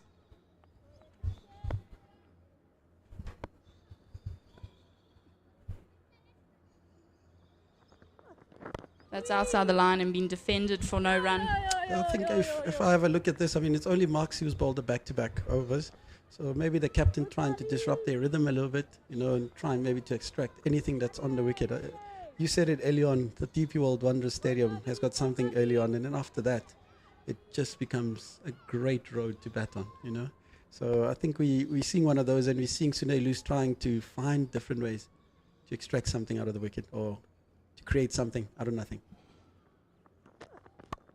That one's been beautifully played over mid-off, and it looks like it's going to be a foot race between Eliz Murray Marks and the ball, and Eliz Murray Marks gets there first, and that's 2 runs to Kirsty Thompson's total. Showing great intent. Showing great intent again. I mean, they know that the game is actually made or set up in this power play. It has been a big focus, just having a chat with their coach, Coach Sean Pretorius, that they've really tried to maximize the power play. They've made it a point that they're going to really go hard at that. So it's great to see. This one's a bit straighter again, and it's been worked straight, and it looks like it's going to run away for 4. That's a beautiful shot from Kirsty Thompson. 4 more to the total. Yeah, no, this Lions bus has really left. It is running. It is running. These two have really set the tone up nicely for the rest of the batting order. As we're going into the last over of the power play, have a look at this again. Your thoughts there, Paul? It was a bit unorthodox, the bat swing movement, but you know what, it works. So it looked like it came from the outside and then almost went inside out type of thing, and managed to get it really straight. But you know, sometimes it's not about how it looks, but the reward at the end of the day. Art of finding the gap. That's straight again, and Kirsty Thompson's gone over mid-off, and it's going to run away for 4. It was 2 bounces 4. That's beautiful awareness from Kirsty Thompson, and absolutely showing her class. She is really showing off. Yeah, she is giving us something to remember her with. And again, have a look at this replay yet again. Look at the presentation here. Look at the balance. Look at the swing. Great head position, great swing. Have a look at that. Jeepers, you could probably balance a few books on Kirsty Thompson's head while she plays those shots. That's beautiful balance demonstrated there from her head position.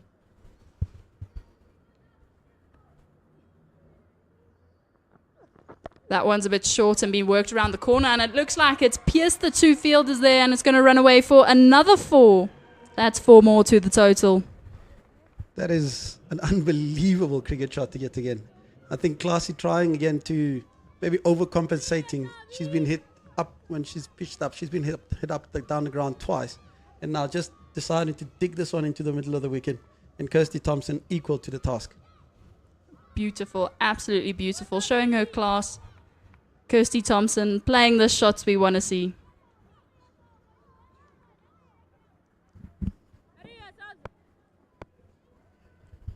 It's got to be a great response now from Masabata class. And that's been beautifully guided. And there's a dive and there's going to be another foot race. And it looks like it's going to run away for 4 more. Kirsty Thompson, you beaut. What a great option there. Beautiful batting from Kirsty Thompson. Look at those back-to-back boundaries. That is the way that you want to finish a power play. As the Lions bring up their 50 after 6 overs, and it's a 50 partnership between these two again. Have a look at this again. Effortless, finesse, and just pure timing. Beautiful, absolutely beautiful from Kirsty Thompson. Thompson. Absolutely showing her class, and I'm going to remember that word that Bongani and Daba just used. Finesse. I think that would be one word that would describe my time that I've had with her. A beautiful player of the ball, and she's a really orthodox cricketer in terms of she plays the drive really well, great balance, and then she has those, little guides, this one's straight, and there's a big shout, and the umpire says no. That looked very, very close. I'm with the bowler on this one. It looked pretty close. Unless there's a sneaky little inside edge there as you look at the replay. Ooh. That's looking very close. Yeah. They always said the benefit goes to the batter. So we'll stick with that. Good use of the feet, and that's been hit really well just to the left of the long off-fielder for 4 runs. That is Tasman Sprit's response to that. It's a great shot, that. Effortless as well. Again, I'm loving this part that she's opening up the offside and really trying to access gaps and positions or open parts on the field here. As we have a look again, uses her feet, stays on the inside. And that one's been worked to the cow corner fielder there, Annika Bosch, and she picks it up really well and gets it in for just the one. That's beautiful cricket there, getting that boundary and just rotating the strike. Yes, as we have a look at this again. Look at that. Shimmy stays on the inside and then just full swing through the line. It's a great cricket shot. This one's a bit short and it's been pulled across the line. And again, the cow corner fielder is going to move across and pick that one up. There's some really great cricket shots from these two outs in the middle. They really complement each other really well. This one's also looking a bit short, and that's been pulled across to the sweeper out there for just the 1 run.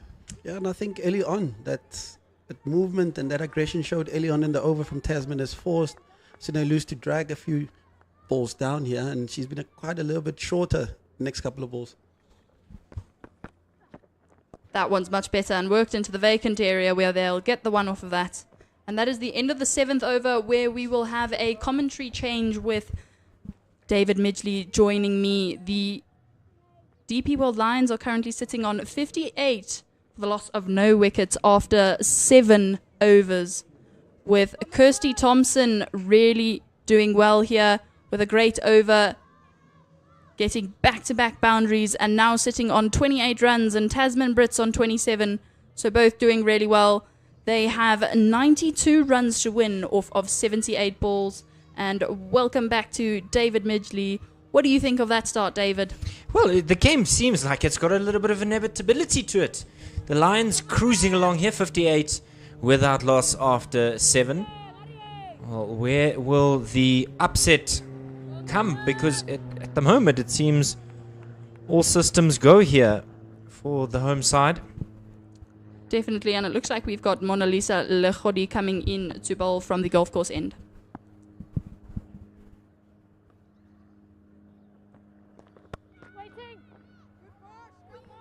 Not able to beat the inner ring there. So Sarah Thompson came out to play today. Last game, nothing left to worry about, and she's off to an absolute crack of a start here. 4 boundaries in a row. 4 boundaries in a row. It was absolutely beautiful to see, as we've seen those orthodox, beautiful cricket shots Kirsty Thompson played, and then we saw some of the rather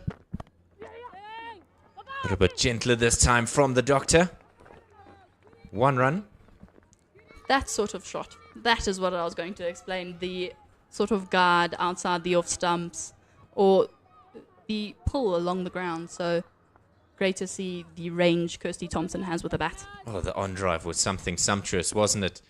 Just played it straight down the ground. Beautiful to see. Bowler! Cleaned her up. Lechodi comes into the mix. And the flurry of boundaries has been snuffed out. What a beautiful delivery. And the stumps are lying forlorn. Yeah, I must say, I thought I saw a little bit of extra pace on that one, but we'll see here in the replay. There you go, Tasman Brits just going back and trying to get across the line there, but maybe a tad too full for that option. Or just not carrying as much as expected. The Lions replacing an experienced campaigner with a Wunderkind. Karabo Meso striding out to join Dr. Kirsty Thompson. It's been very successful of late, Karabo Meso, having scored runs yesterday, and not at a slow pace, might I add. And 2 weekends ago, also scoring runs in the 20-over competition, and then the SA20 schools final, where she really took it home for her team. Yeah, vital cog for Steyn City in that school's SA20 final, but now she's got a job to do. She's got the experience of Dr. Thompson alongside her. 91 to win from 75. And DLS, whilst not really a concern at this point, a good indication as always.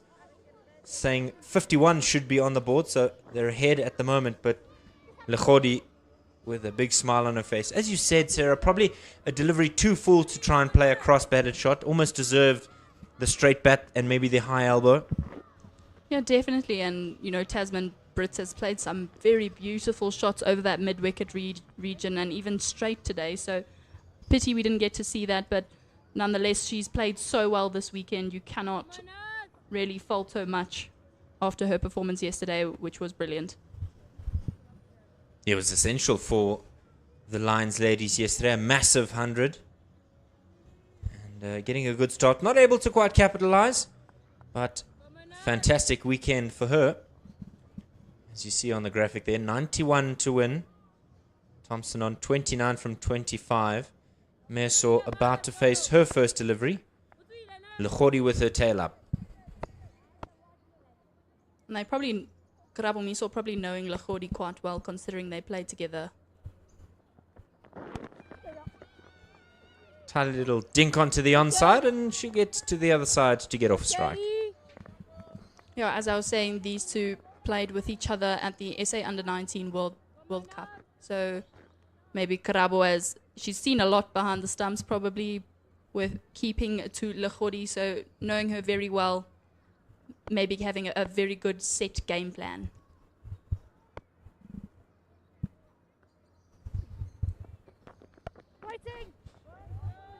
Trying to repeat an earlier option for her. Not able to break through the barrier. I think maybe possibly the difference with Masabata class and Lechodi bowling and that option is Lechodi doesn't have as much pace as maybe Masabata class, so not really running away as quick as it may do with class compared to Lechodi.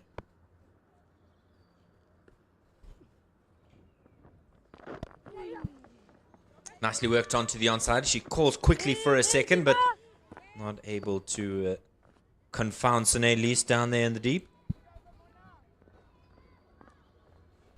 And that is a really good over for the Fidelity Titans. A much needed wicket there after the quick consecutive boundaries there from Kirsty Thompson and the quick scoring of Tasman Brits. The DP World Lions are currently sitting on 61 runs for the loss of 1 wicket after 8 overs.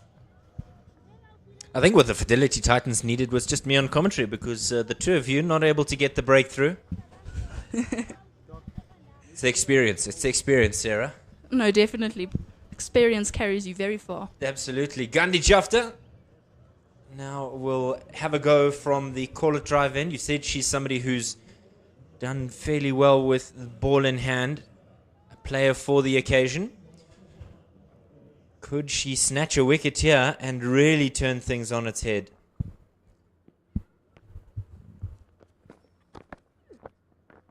Oh, goodness, she nearly did it the first ball that she delivers. There you go. That's what we were talking about. Kirsty Thompson loving that reverse. I suppose that you can't really say it's too risky as it was outside the line. There you go. There's the replay. Ooh. There you go. And that's been bludgeoned straight back to Gundy.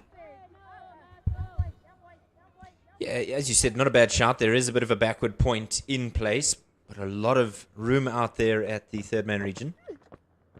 And that's where it comes. She doesn't quite get anything on it. And I suspect there will be leg buys signaled. No. Another opportunity turned down. After was pleading with the umpire, but he's not interested. They're obviously saying that it's taken something. There you go. And as we see the replay, I'd say maybe going down leg it looked like. But no signal of leg buys? Straight back at Juff. That takes a bit of a ricochet, and that means they'll come through for one. Yeah, I must say maybe a little bit of glove there that we didn't see, something we didn't see. Yeah, not sure. It seemed like it was going quite far if it were an LB appeal. Yeah, I'm not worried about the decision, but I think the leg buys is what confounded me. That's good cricket there from Thompson. Just nurdles us away onto the onside for the single. And they've kind of gone into their shells a little bit here, rocked by that early wicket. And perhaps also giving Meso some time just to settle down and kind of find her feet here.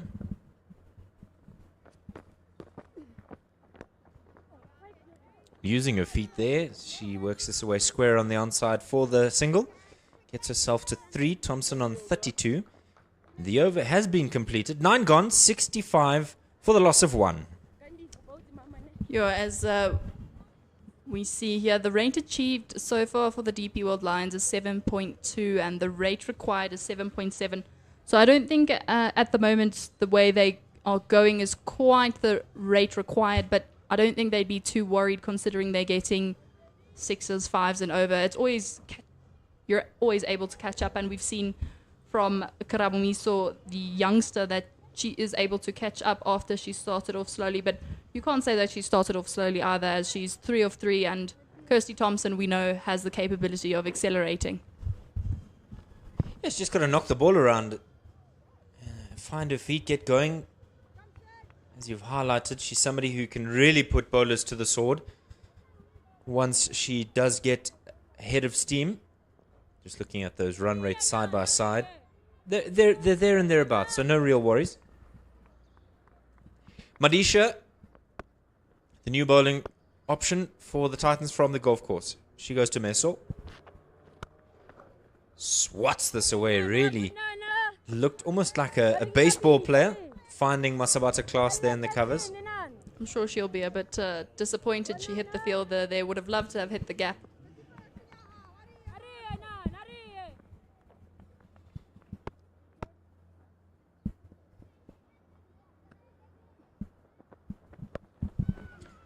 That's just a bit wayward there.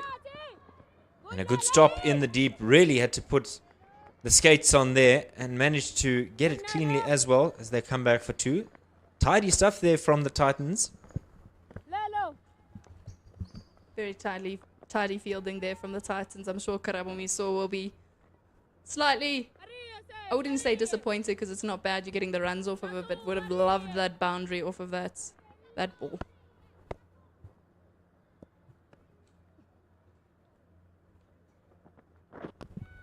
Wayward, just a faint tickle, beats the keeper and will race away to the boundary for 4. The finest of edges, but the result that she wanted. Definitely the result that she wanted, and probably takes a little bit of scoreboard pressure off considering that I would say they've already won the over. There you go, there's the replay going down leg and just gets a tickle off the bat there, and Sabogo Masheke not able to get a hand to that one, and it runs away for 4 runs. It's always that despairing feeling as a wicketkeeper when it just takes that fine tickle and you're not able to stretch across to at least parry it. Oh, that one didn't quite come out the hand as Madisha would have liked. It's a no ball, and the next one will be a free hit. I must say that was a rather interesting thing to see here today. Didn't expect that. But nonetheless, you know, things do happen. We are all humans out here. And here you go. Here's the replay. Ooh, I'm not quite sure what happened there. Maybe just came out the fingers a little bit wrong. Yeah, sometimes when you try and force that Yorker, the release point is what undoes you. Free hit, well bowled. That is excellently well bowled by Madisha. The previous one was a howler, but boy, was that just as required. You know, definitely a great recovery there, and I'm sure the skipper and teammates will be very happy with the fact that that free hit didn't go for extra runs. And it looks like Kirsty Thompson and Sinelis are just having a little bit of a conversation, having played together previously and played against each other for many years. It's played all along the ground. Finds the fielder though. You can always hear Macheke urging her players on, desperately trying to lift the energy. Wonder what that conversation is about. Are you buying lunch after this game? Did you invite me to your farewell dinner, so to speak?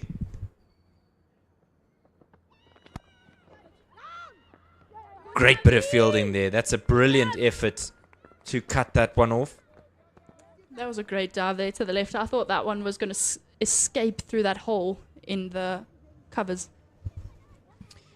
Halfway, and at the same stage, the Titans ladies were 56 for 2. Lions now 73 for 1. So well ahead of their compatriots. And having a look at that scorecard, it's been Thompson and Brits who got them off to a great start. But it was Lechodi getting the wicket of Tasman Brits, fresh off of 100 from yesterday. And then Gandhi Jafta kept things tidy in just her first over. A new over from Jafta. And that one is wide to start the over. What do you suspect that conversation was about between Lees and Thompson? I think they've been friends for years or known each other for quite a long time, so probably somewhere along dinner and around what is happening in the game. Slapped away down to the fielder out there in the deep, just doing the collection work is Katie Price. She's been quiet, not able to bat today. The batting didn't go that long, so wanting to contribute in the field.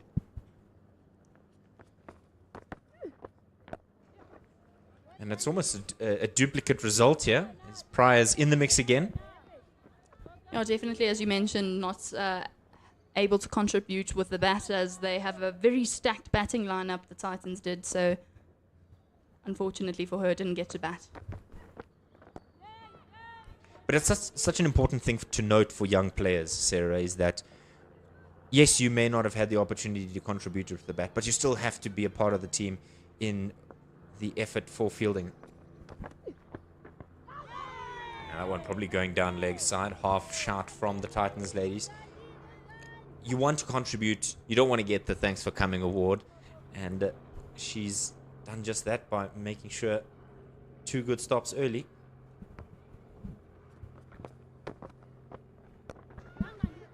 Down the ground, just beats the hand of Jafta as Lise Maria Marks does the mop-up job. Yeah, as you mentioned earlier, there are many ways to contribute to a cricket game, and if you aren't able to contribute with your main skill, you can always contribute in the field, not only with the skill, but also the attitude.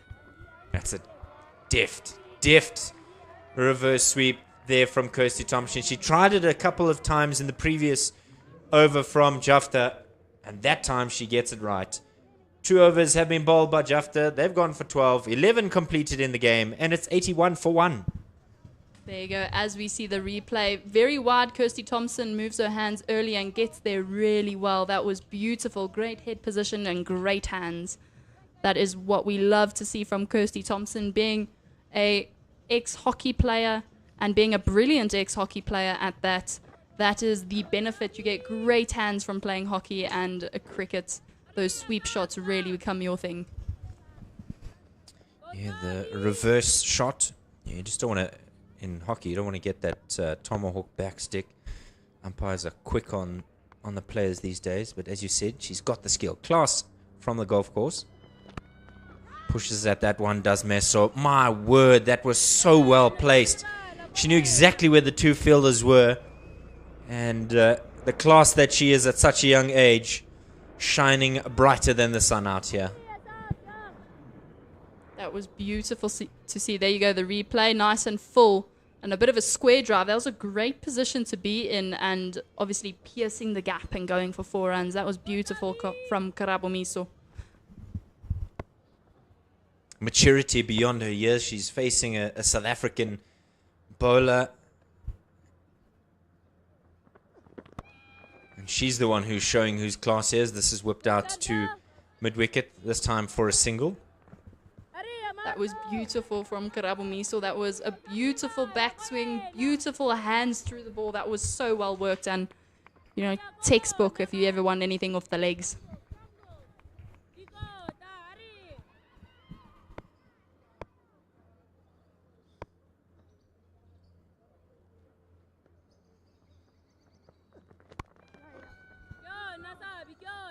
Meso looked like she was eager to get a second, but not to be. It's just a single there. This partnership now with 28 halfway through the 12th over. And it's such an important element of, you mentioned contributing in whatever skill that you can with the field. I want to just highlight the importance of batting in pairs. Knocked away onto the onside. Because Thompson in her last game, Meso in one of her first games, so to speak, one of the earlier games in her career. What does that balance mean when you're at the other end as a youngster? You've got the senior player with you, kind of just guiding you through it, whether directly or by example. I suppose it just gives you a chance to breathe. You know, you don't have to take everything on your shoulders, and that responsibility just, you know, that responsibility and maturity will show. And, you know, Karabomiso being very well experienced for such a young player, she does have that maturity too, but as a youngster you can sometimes get a little unsettled a bit easier than a very well-rounded cricketer who's been around for 15 years. So, you know, it just gives you that space to breathe almost. I suppose especially when you have somebody like Kirsty Thompson at the other end, as they finish the 12th over, 90 for 1. The experience when you're coming out to bat, your heart is always racing, especially in a game like this. Yes, the league has already been decided, but when you play your Yuxke rivals, it's always a game that you need to be up for. And coming to the wicket, you know the openers have gotten a good start for you, and then you're having to kind of calm yourself. Somebody who's been very calm today, Mona Lisa Lachodi, 1 for 6 in her 2 overs. All the other bowlers wicketless thus far. Yeah, I must say, Mona Lisa Lachodi being very economical. Sane Lease back into the mix from the call-it drive end. Good rotation of the bowlers here from the Fidelity Titans. Sane Lease making the most of her bowlers. Herself included. This one's just bunted up the ground for a single.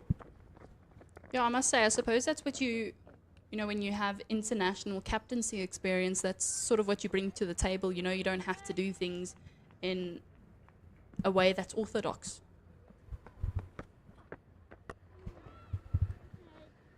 It's well played away. The question maybe somebody would be asking is, we saw that, you know, Ntozake kind of persisted with her spinners maybe beyond what they should have been.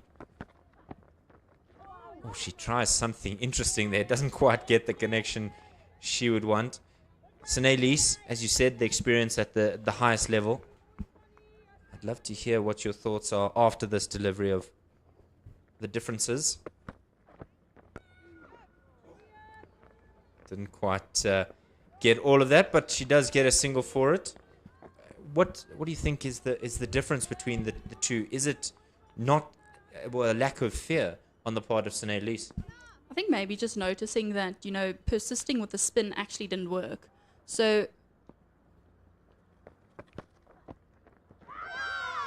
there's a hopeful shot from the Titans ladies. Dot ball to finish, 13 gone, 93 for 1. I think just her noticing that, persisting with the spinners that were going for quite a few runs didn't actually work to the DP World Lions' favour when they were bowling, and noticing that as soon as there was a change up in something that they had gotten used to, they started to struggle. It's like they had to start again. So maybe that's sort of the experience that she brings. I can't say for sure, as I am not as experienced as Sinead Lees, but that's my assumption or observation on what it may be. It's always pressure as a skipper out in the field. You're constantly kind of running through your head some plans, and when you seem to be chasing the game, as the Titans are at the moment, you've got to come up with solutions quickly. Just chops that one into the adjacent strip. Meso just frustrated with herself, and Lees pounces on that one. Yeah, definitely. It's a very pressurized situation when you're not necessarily thinking for everyone, but you feel as though you may be thinking for everyone because you've got to make these plans and you've got to let your bowlers know of these plans sometimes. Short and pulled away onto the onside. Not quite getting all of that. Didn't quite sound a healthy sound from the bat of Meso. She's just having a look at the bottom of her bat. Not happy with it. Just toe ending that one. Q-tip, so to speak. Yeah, it definitely sounded like it didn't hit the part of the bat she wanted. And as she took off to run that single, I saw her sort of take a look at it. So just off the back foot, punches this one. They run one hard. Meso's going to come back for the second. There's a shot. The non-strikers, and it just needed a direct hit. It's brave from Karabo Meso. She takes a bit of a tumble, but thumbs up, she's okay. Yeah, both these two out in the middle. Karabo Meso being very quick between the wickets. She's a very good athlete. She moves well in the field when she's fielding, and she also moves well when she's got the gloves. So a great agile athlete. So sort of expected her to get back, but that was a brilliant pick-up and throw.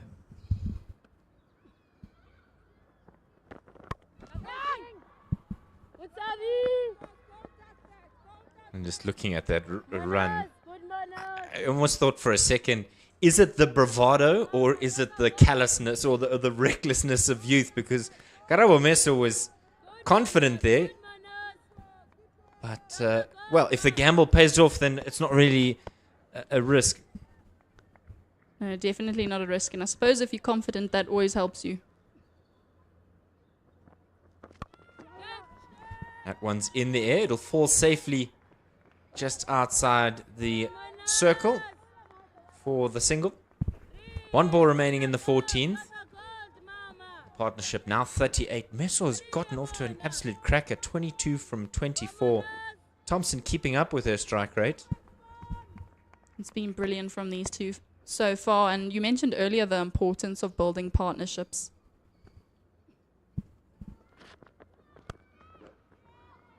Well played. That is excellently well played. She beats the right hand of Luis. Not able to cut it off there on the boundary. And she's just on a roll. Karabo Meso, just brilliant from her. Yeah, absolutely beautiful to see from these two, and a great partnership so far. And that is the end of the 14th over, and there will be a commentary change, and I will bid you farewell. Yeah, Bongani Ndaba's going to join me in just a second or two. 49 more runs to win, 101 for 1 after 14. Thompson on 43, Meso on 26. Sinead Lees into her final over. She's wicketless for 17. Just worked onto the onside for the single. Required run rate is 8.2, but they're just continuously ahead of this game as Bongani gets comfortable. I'll give you a ball to settle in, Bongani. Long on, long off. Kaukonen, deep square. She wanted to go that way. Didn't get what she wanted. Welcome, Bongs. Hello, Davo. I think this game is in the balance here. Part of me feels they are 1 wicket away from something interesting here because the required rate keeps climbing bits and pieces, and it's going towards the back end of the. What do you think this is? We're suddenly having drinks mid over, or have I missed something, I think Bongani? it might have gone top edge onto the helmet. Concussion test. Ah, okay. Let's have a look at this one again. It seemed not too much of a bother. Ah, yes. As you said, top edge onto the noggin, and we've got to have the old HIA or ding-dong test. It looked really, nothing to worry about. And These days it's all about precaution, isn't it? safety first. And that's a national treasure as well, so it doesn't help, does it? Yeah, Dave, I think going back to this game, I think we're in for an interesting finish here. I do feel that the Titans are probably 2 wickets away from putting the Lions a little bit under pressure. And if you have a look at how they played the last over, I think there is a little bit more intent. There is definitely a message that's been sent already. So be interesting again to see how Kirsty Thompson maneuvers this next bit. As you said, they prime set. If these two are not out at the end, the game is set. But can they hold it? 100%, because when we looked at the comparison between the two sides at the halfway stage, the Lions were well ahead, but it is that work of Annika Bosch that really accelerated things for the Fidelity Titans. As you said, these two vital for the success in this game for the Lions. So she passes the test, and then there's a bit of confusion, and Meso has to put her skates on there, safe home in the end, but there was a yes, no, and the apology comes from Thompson. I think that stems from a couple of overs ago. That's close call. I think you've got now your answer for that. I think there is a little bit of tentativeness in the air. Thompson came down the wicket looking to play it straight and then just works that around the hip for the single. Karabo Meso, 56 from 53 in her previous T20 outing against the Dolphins. So she's just continued that run of form, and as we said in the Schools SA20 final, a bit of a linchpin here for the Lions. It's full and driven straight. Yeah, I think the biggest part for me has just been watching how well she's hit the ball, man. I think how the ball flies off her bat. I've been pressured to. I've had the privilege of watching a few great players, and watching how the ball pings off her bat, how she hits long on, long off with such ease for such a young player. It's been great. Again, if she finishes this again, it will stem well for us as a country. Yeah, we're spoiled with talent in South Africa. At the same stage, after 15, 105 for 1, the Titans were 110. So not that far off are the DP World Lions, but as you said, that last 5 yielding 30 runs. So whether or not these two are able to get over the line for the Lions remains to be seen, as Elise Marie Marks makes her return into the fray. 0 for 15 in 2. Thompson 45, Meso 48, the partnership 46, 28 rather, and the partnership 46. I think she's been brought in here to break the game open. I think I've been really impressed with Luce's captaincy today. Maybe a little bit high. Hopeful from Elise Marie Marks. Double shout. Almost like a spinner. Just pleading from the umpire. Yeah, I think Lucy has done nicely today in terms of she's not let the Lions settle into any form of rhythm. She's played around. There's been spin, seam. She's alternated that nicely. So I think she's been really, really good in terms of that. And to find yourself now where the Lions are almost needing 10s and over, it's an interesting portion now. Knocked away onto the onside. Brings Thompson back on strike. As you said, the run rates just accelerated quickly here, Kochi, because 44 from 28 is the equation. And just hitting ones onto the onside. Yeah. Definitely high. Well over. Well over. Karabo is not that short. Bowler! She had to go. And you miss, I hit. A fantastic innings comes to an end. Kirsty Thompson in her final game, 45 from 43. Congratulations on a phenomenal career. Yeah, it's been an unbelievable and a great career for Kirsty Thompson. And again, what a great way to come out, to finish your last game at the Wanderers, the place where you started your whole career in. And I think she's been a one-team woman. So watching her walk off and stride off, she'll have tears, smiles, and will have great memories of this ground here. Yeah, it's really tough to walk off in your final game. She thanks the crowd who have come out to celebrate her. Thank you, Dr. Kirsty Thompson, for a phenomenal effort today and always for the DP World Lions. Getting some hugs from the Titans players. Let's have a look at this one again. Lise Marie Marks, full and straight. Thompson trying to go to the onside. And she's cleaned her up. It's good not that. Lise Marie doing exactly what the captain has brought her back for, to nick a wicket. And again, as I said, this just makes it a little bit interesting. This is maybe that portion of the game where you really want an experienced player to be walking in and to guide you home. And guess who the DP World Lions have walking in at the crease? Yeah, Chloe Tryon is the next one in for the DP World Lions. Just have a look at Lise Marie Marks. That's her 12th wicket in this year's competition. Second overall. And that's understandably why they've offered her a contract for the 25-26 season. 106 for 2. Now the run rate at 9.8. What's a lovely delivery. An absolute corker to follow up. Yes, there's a single from it, but boy, oh boy, was the execution brilliant there. Unbelievable, unbelievable. And I think this is also a great little response from Lise Marie Marks. I mean, she recently had a disappointment of being left out the World Cup squad. And you have a look at this, and that's probably what you want, you know. So really looking forward to seeing her finish off a spell here today. Meso mistiming it, and then now having to really get going. Tryon is urging her to say, come on, you can't just be in your own head when you've played a poorly timed shot. Get out of your head. Let's carry on with the game, please. Yeah, the senior statesman understanding the urgency and what's needed at this moment. Yeah, I think the young pup probably staring at the dressing room there, looking for direction. I think it's just about being calm for the next couple. Oh, that's a big shot from behind. I don't think the umpires will be too interested.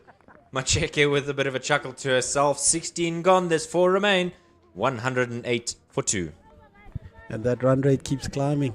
That run rate keeps steadily climbing. And I mean, it's an interesting portion where you find yourself as we have a look at this replay here. Definitely heading down leg. I think we need an extra set of stumps down that way for Macheke. But this is a very interesting time here, Davo. You look in the dugout there, the Lions have got Sunday Viljoen Low, who's known to hit a long ball. How do you play this for the next bit? I mean, I'm still saying, here's the matchup, here's spin, go big.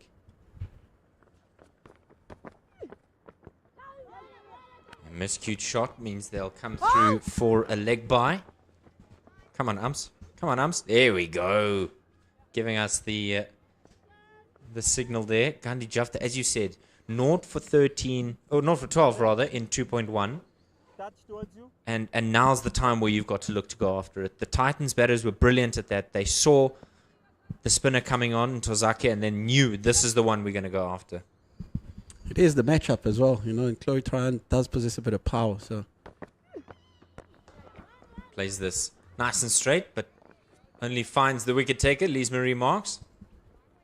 And again, I'm going to credit this again to great captaincy. Chloe Tryon's got the power. The game is in the balance. Put in a spinner. Are you going to take the risk early on?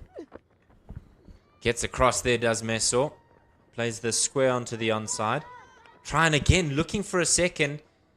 And the youngster admiring her stroke rather than kind of having her head in the situation. You look up and the score required is 11 to the over. There's no time to admire what you've done. Down the ground, just chips this one. It'll be one bounce into the hands of Pryor, and the misfield means they come back from a second. That's much better from Meso, aware of where she needs to kind of focus her head. Absolutely, and understanding again who possesses the power, just understanding what the situation. I don't think Catherine Pryor would be proud of that moment there, because that puts Chloe Tryon back on strike. Inside out. Oh, what a grab! An absolute brilliant piece of fielding there from Laura Wolfart. She's done it time and time again for the Proteas. This time for Fidelity Titans. She just sticks a paw out and it sticks like glue. What a catch! And Tryon's got to go. That is the moment. That moment changes the game. As we have a look at that again, that left mitt, there must be something in that left mitt, because this is probably the 4th time I've seen her clutch onto something on that left hand. Look at that. Absolutely brilliant. Absolutely brilliant. And then the response to that, the casual response to that, to say, I've done this many a times before. Big smile on the face of Wolfart. And I guess Tryon can only smile as well, because that's an unbelievable, unreal piece of fielding to dismiss Tryon. And now there's a bit of a halt, just as rather, there's a final decision. Now I'm not quite sure what's happening here. Oh, Tryon has come back to try and give some advice to Viljoen Low. She come down the wicket, really gave it some fearsome power. And you will struggle to see a better catch in all of world cricket than that one. Wow. That is great piece of fielding right there. Goosebumps all over me. Yeah. I think if I'm taking away that moment from the weekend, it is absolutely great. And you guys were speaking earlier on with Sarah Baba about the value of adding value in the field. Have a look at that. Sanette Viljoen Low facing her first ball. Immediately screams away for a first. She'll come back for a second. The throw to the non-strikers. Needed the direct hit. They come back safely for the 2. 17 gone. 115 for 3. They require 35 from the final 18 deliveries. There is a sense of desperation now as we have a look at this here again. I think the only criticism I would have of this is maybe the bowler should be on top of the stumps, not behind the stumps. Look at that. No, maybe not a great throw as well from Annika Bosch. But there is a sense of desperation now from the Lions. But then the game has started to shift a little bit to the team in blue, I feel. I wonder if you are right here, Bongani. Just a brilliant bit of fielding can upset the whole momentum of a game. 115 for 3, as I said. Meso is key here. 31 from 33. And Viljoen Low can hit a long boundary. She's going to have to shepherd the youngster. That one's in the air, but again, falling comfortably short of a Titans player. That's going to be very interesting here again. I don't think Sanette Viljoen Low has a lot of time to get set in here, to get an understanding. I think that run rate is shot up to 12 now. I think every ball is almost like an event. That run rate is talking every single ball. I'd love to see mid-wicket or move a little bit straighter, a little bit more of a cow corner, knowing where Sanette Viljoen Low likes to hit. I think she's a little bit too square for my liking. We'll have to wait and see. It's well bowled there. Just the one square of the wicket. Viljoen Low wanted the second, but Meso feeling confident that she's got this. Be interesting again, this portion, yeah. Where do you see Meso hitting a boundary here? Again, I've said the whole day that the offside field is always up. My bet would be give her the stumps, stand outside leg stump, or even show her all your stumps and have an option to hit through the offside. This one's played away to that very region that I suggested. Good bit of fielding initially, but she's just gone through the legs of Wolfart. And that one goes for 4. So you said, where's the boundary coming from? Well, precisely where I asked the fielder to be, to Viljoen Low. What do I know? Talking about the offside, the young Karabo Meso still finds a gap in between cow corner and long on. She's been brilliant at finding the gaps all day. You mentioned how good the sound is when she does get it right. Or sometimes it's better to just maybe hold back a second to see what the deflection is. It's shortish and in the air, but it'll go on the bounce to the fielder out there in the deep. Yeah, I think that's Katie Pryor. That's also been great maturity from young Lehori. I think I've been really impressed in how she's carried herself today. She's also bold in the big moments, and to have seen how she's actually stood up, it's again really, really bodes well for South African cricket. So 7 runs from the over, 2 to come. Bowled it! That is a massive, massive moment. You just praised Lehori, and she's undone Sanet Fulyunlo. Shattered stumps, and another wicket falls. And the youngster looks so calm under pressure.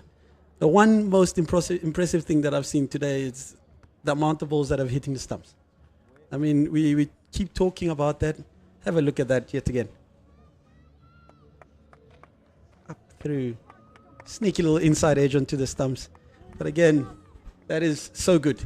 Keeping the stumps in play, understanding what is needed, bowling to your field. This youngster is showing great signs early on. Davey. Well, the pressure mounts upon Ntozake as she comes to the wicket. The skipper for today's game. Not wanting to actually bat at this point, I presume. Because she would have felt that the way the two openers got off to the start that they did, Brits and Thompson, maybe not wanting to bat at all today. She's thinking that they'll get there with some time to spare. Now she's got to come out and get her partner. Well, rather she can. Could she go with a dot here, or is it? I think she's got essential? a free hit. So free hit, got you. Definitely. Long on, long off. Cow corner, deep square. Ring field, barring long off on the offside. And just bunts this one into the ground. There's a good throw there from Annika Bosch. But that means, concerningly for the DP World Lions, as they end the 18th and the score 1-2-3-4, that Ntozake is going to be on strike. Definitely. I mean, I would have given her a free hit as we have a look at this replay yet again. Youngster again, out on the stumps, on the money again. I mean, would you have run, coach? Would you have rather said, no, listen, you've got to do the job? 4 overs have been bowled from Monalisa Lehori, 2 for 22. Brilliant spell from her. Would you have run? I think it's about understanding. You know, I think that conversation between the two of them to say, we're probably not in danger of being bowled out. If you hit this ball for a boundary, it puts us in probably a better position. It allows me to face the first ball of the over. But Karabo Meso, as she goes on, she'll get better at that. Ntozake immediately recognizing the advice of Coach Bongani. Got to get to the other end. Jafta to begin her final over. 1 for 19 in 3.1 from her. Tidy stuff from the off spinner.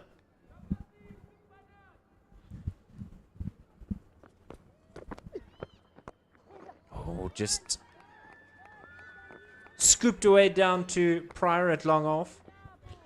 David, this goes back to just putting a little bit more value on Annika Bosch's innings. I mean, to think about what she did at the back end.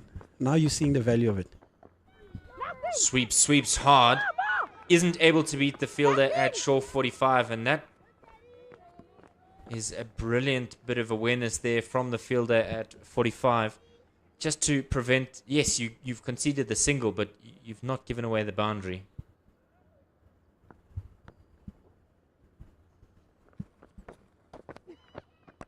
Down the wicket, inside out, and a simple catch there. When I came on commentary, I said there was a sense of inevitability, and the Titans have taken that storyline and tipped it on its head. She had to go, she really did. And didn't get the connection. She's gone for 38. Karabo Meso 1-2-6 for 5. It's an enterprising innings yet again. I think the youngster's showing all the signs.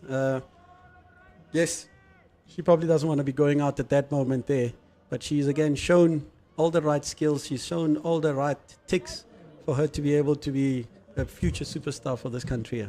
As we see Jenna Evans walking in towards the crease, I don't think this game is done yet, because I've seen her do some great stuff as well. Belief in the home side from Bongani Ndaba. I wonder, is it a bridge too far? Jafta's bowling really well here. 3 singles and then the wicket. Oh, miscues that one, and Tozake squeaks through for just the single. David, that just makes me ask again, where do you think it all went wrong? You know, I mean, they were in charge of that first 10 overs. They had a nice opening stand. Where do you think it went wrong for them? In the air for a time. There's a throw at the striker's end. There's a claim of direct hit from some of the players, but the umpire's not bothered. 19 overs have been completed, 128 for 5. Where did it go wrong? It's tough to say, because your top 3 batters have gotten off to a start. I think nobody converting. Because if I look at the Titans' batting effort, there was a conversion in that of Annika Bosch. Somebody batting, if not the 20 overs, very close to it. And I think Thompson was that person for them.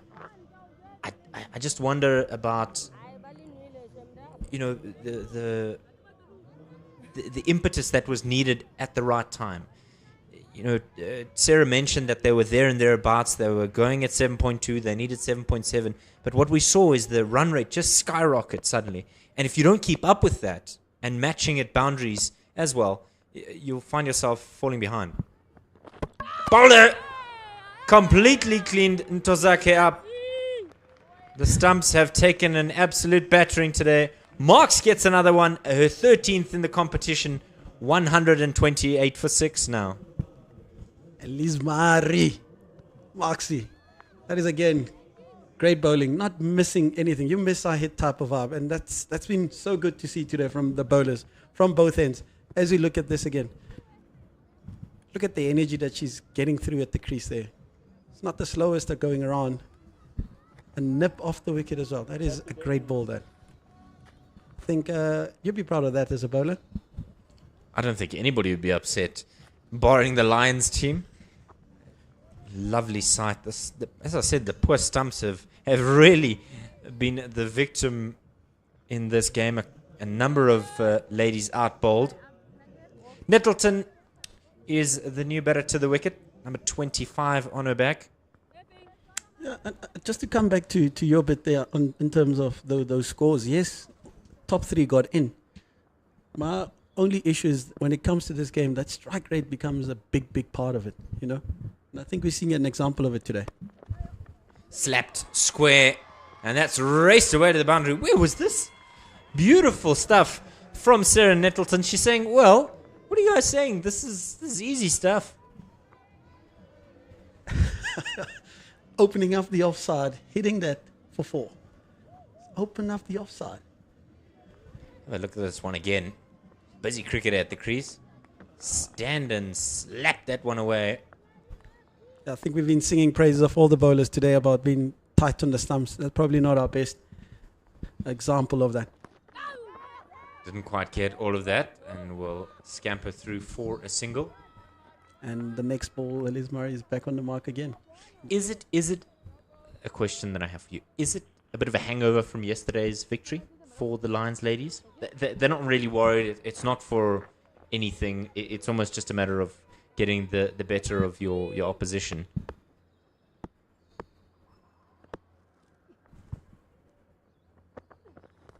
Oh, nearly gets it. The fumble from Macheke means that they'll come through for a bye. Yeah, David, I think to come back to what you're saying, I would love to not say it is not that, you know, but I think it does have a degree of play in terms of that. But they are a proud outfit. They pride themselves in performances, and there was second place up for grabs for this. I mean, and then overall maybe winning the season on both sides on overall. But yeah,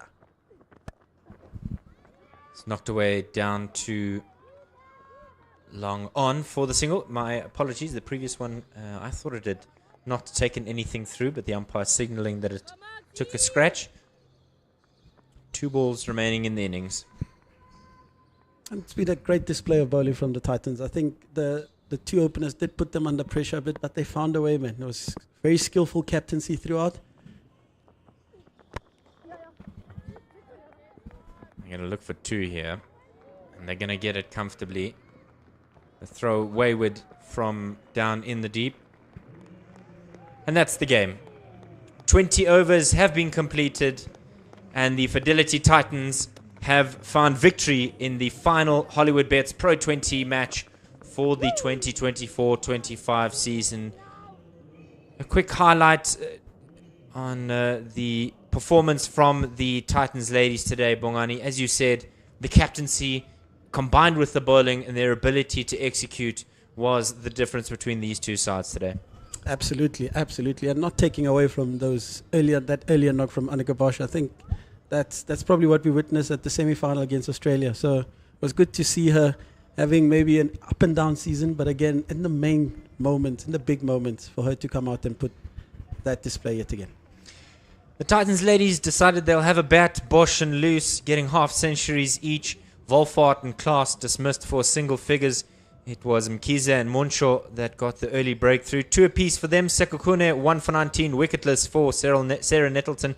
In reply, the DP World Lions ladies happy with bowling first initially, but not able to do enough with the bat. Thompson, 45 in her final game. Meso, 38. Brits, 27. Nettleton, 5 not out, is on the list. And Lechodi, Jafta, Marks, 2 wickets apiece, and keeping things very tight. Sinead Lease, a little bit expensive, but nevertheless, a good contribution from her. She'll be the happier, obviously, of the 2 captains, and a good way to end the season for both teams. It really was a contest that ebbed and flowed, and we just want to note that this is Kirsty Thompson's final game for the DP World Lions and for cricket. She's really been a stalwart within South African domestic cricket circles and shown how many youngsters over the years that this kind of reality is one that they could see themselves really just enjoying the goals that come along with playing at this level. Absolutely. She's been a stalwart for Lions cricket. And again, she's been a mother in that change room. I think it will be a very big void for that change room to fill. And I hope that they do find a way to keep including her in some capacity, because we do need more female coaches, mentors in and around the space, in and around the ladies. And again, I mean, she's been a phenomenal player her whole life. So it will be good, and it's sad to say goodbye, but it's also good to see that she's saying now it's time for the Jenna Evans to take a hold of this, the Madison, the Faye Cowland of this world to take over. Absolutely. A long career comes to an end. So congratulations to Kirsty Thompson. Congratulations to the Fidelity Titans ladies on their victory today. On behalf of all of us here at the DP World Wanderers, this has been Cricket South Africa's broadcast of the Hollywoodbets Pro20 action. From the ladies, we bid them adieu for this domestic season. We'll see them at the end of the year. Don't forget, you can follow all the action for the Youth ODIs and the A Series live on Cricket South Africa's YouTube channel. So there's a lot of cricket still to come. But from all of us here at the DP World Wanderers, myself, David Midgley, Bongani and Daba, and Sarah Barber, we wish you a very good afternoon, and we'll see you very shortly.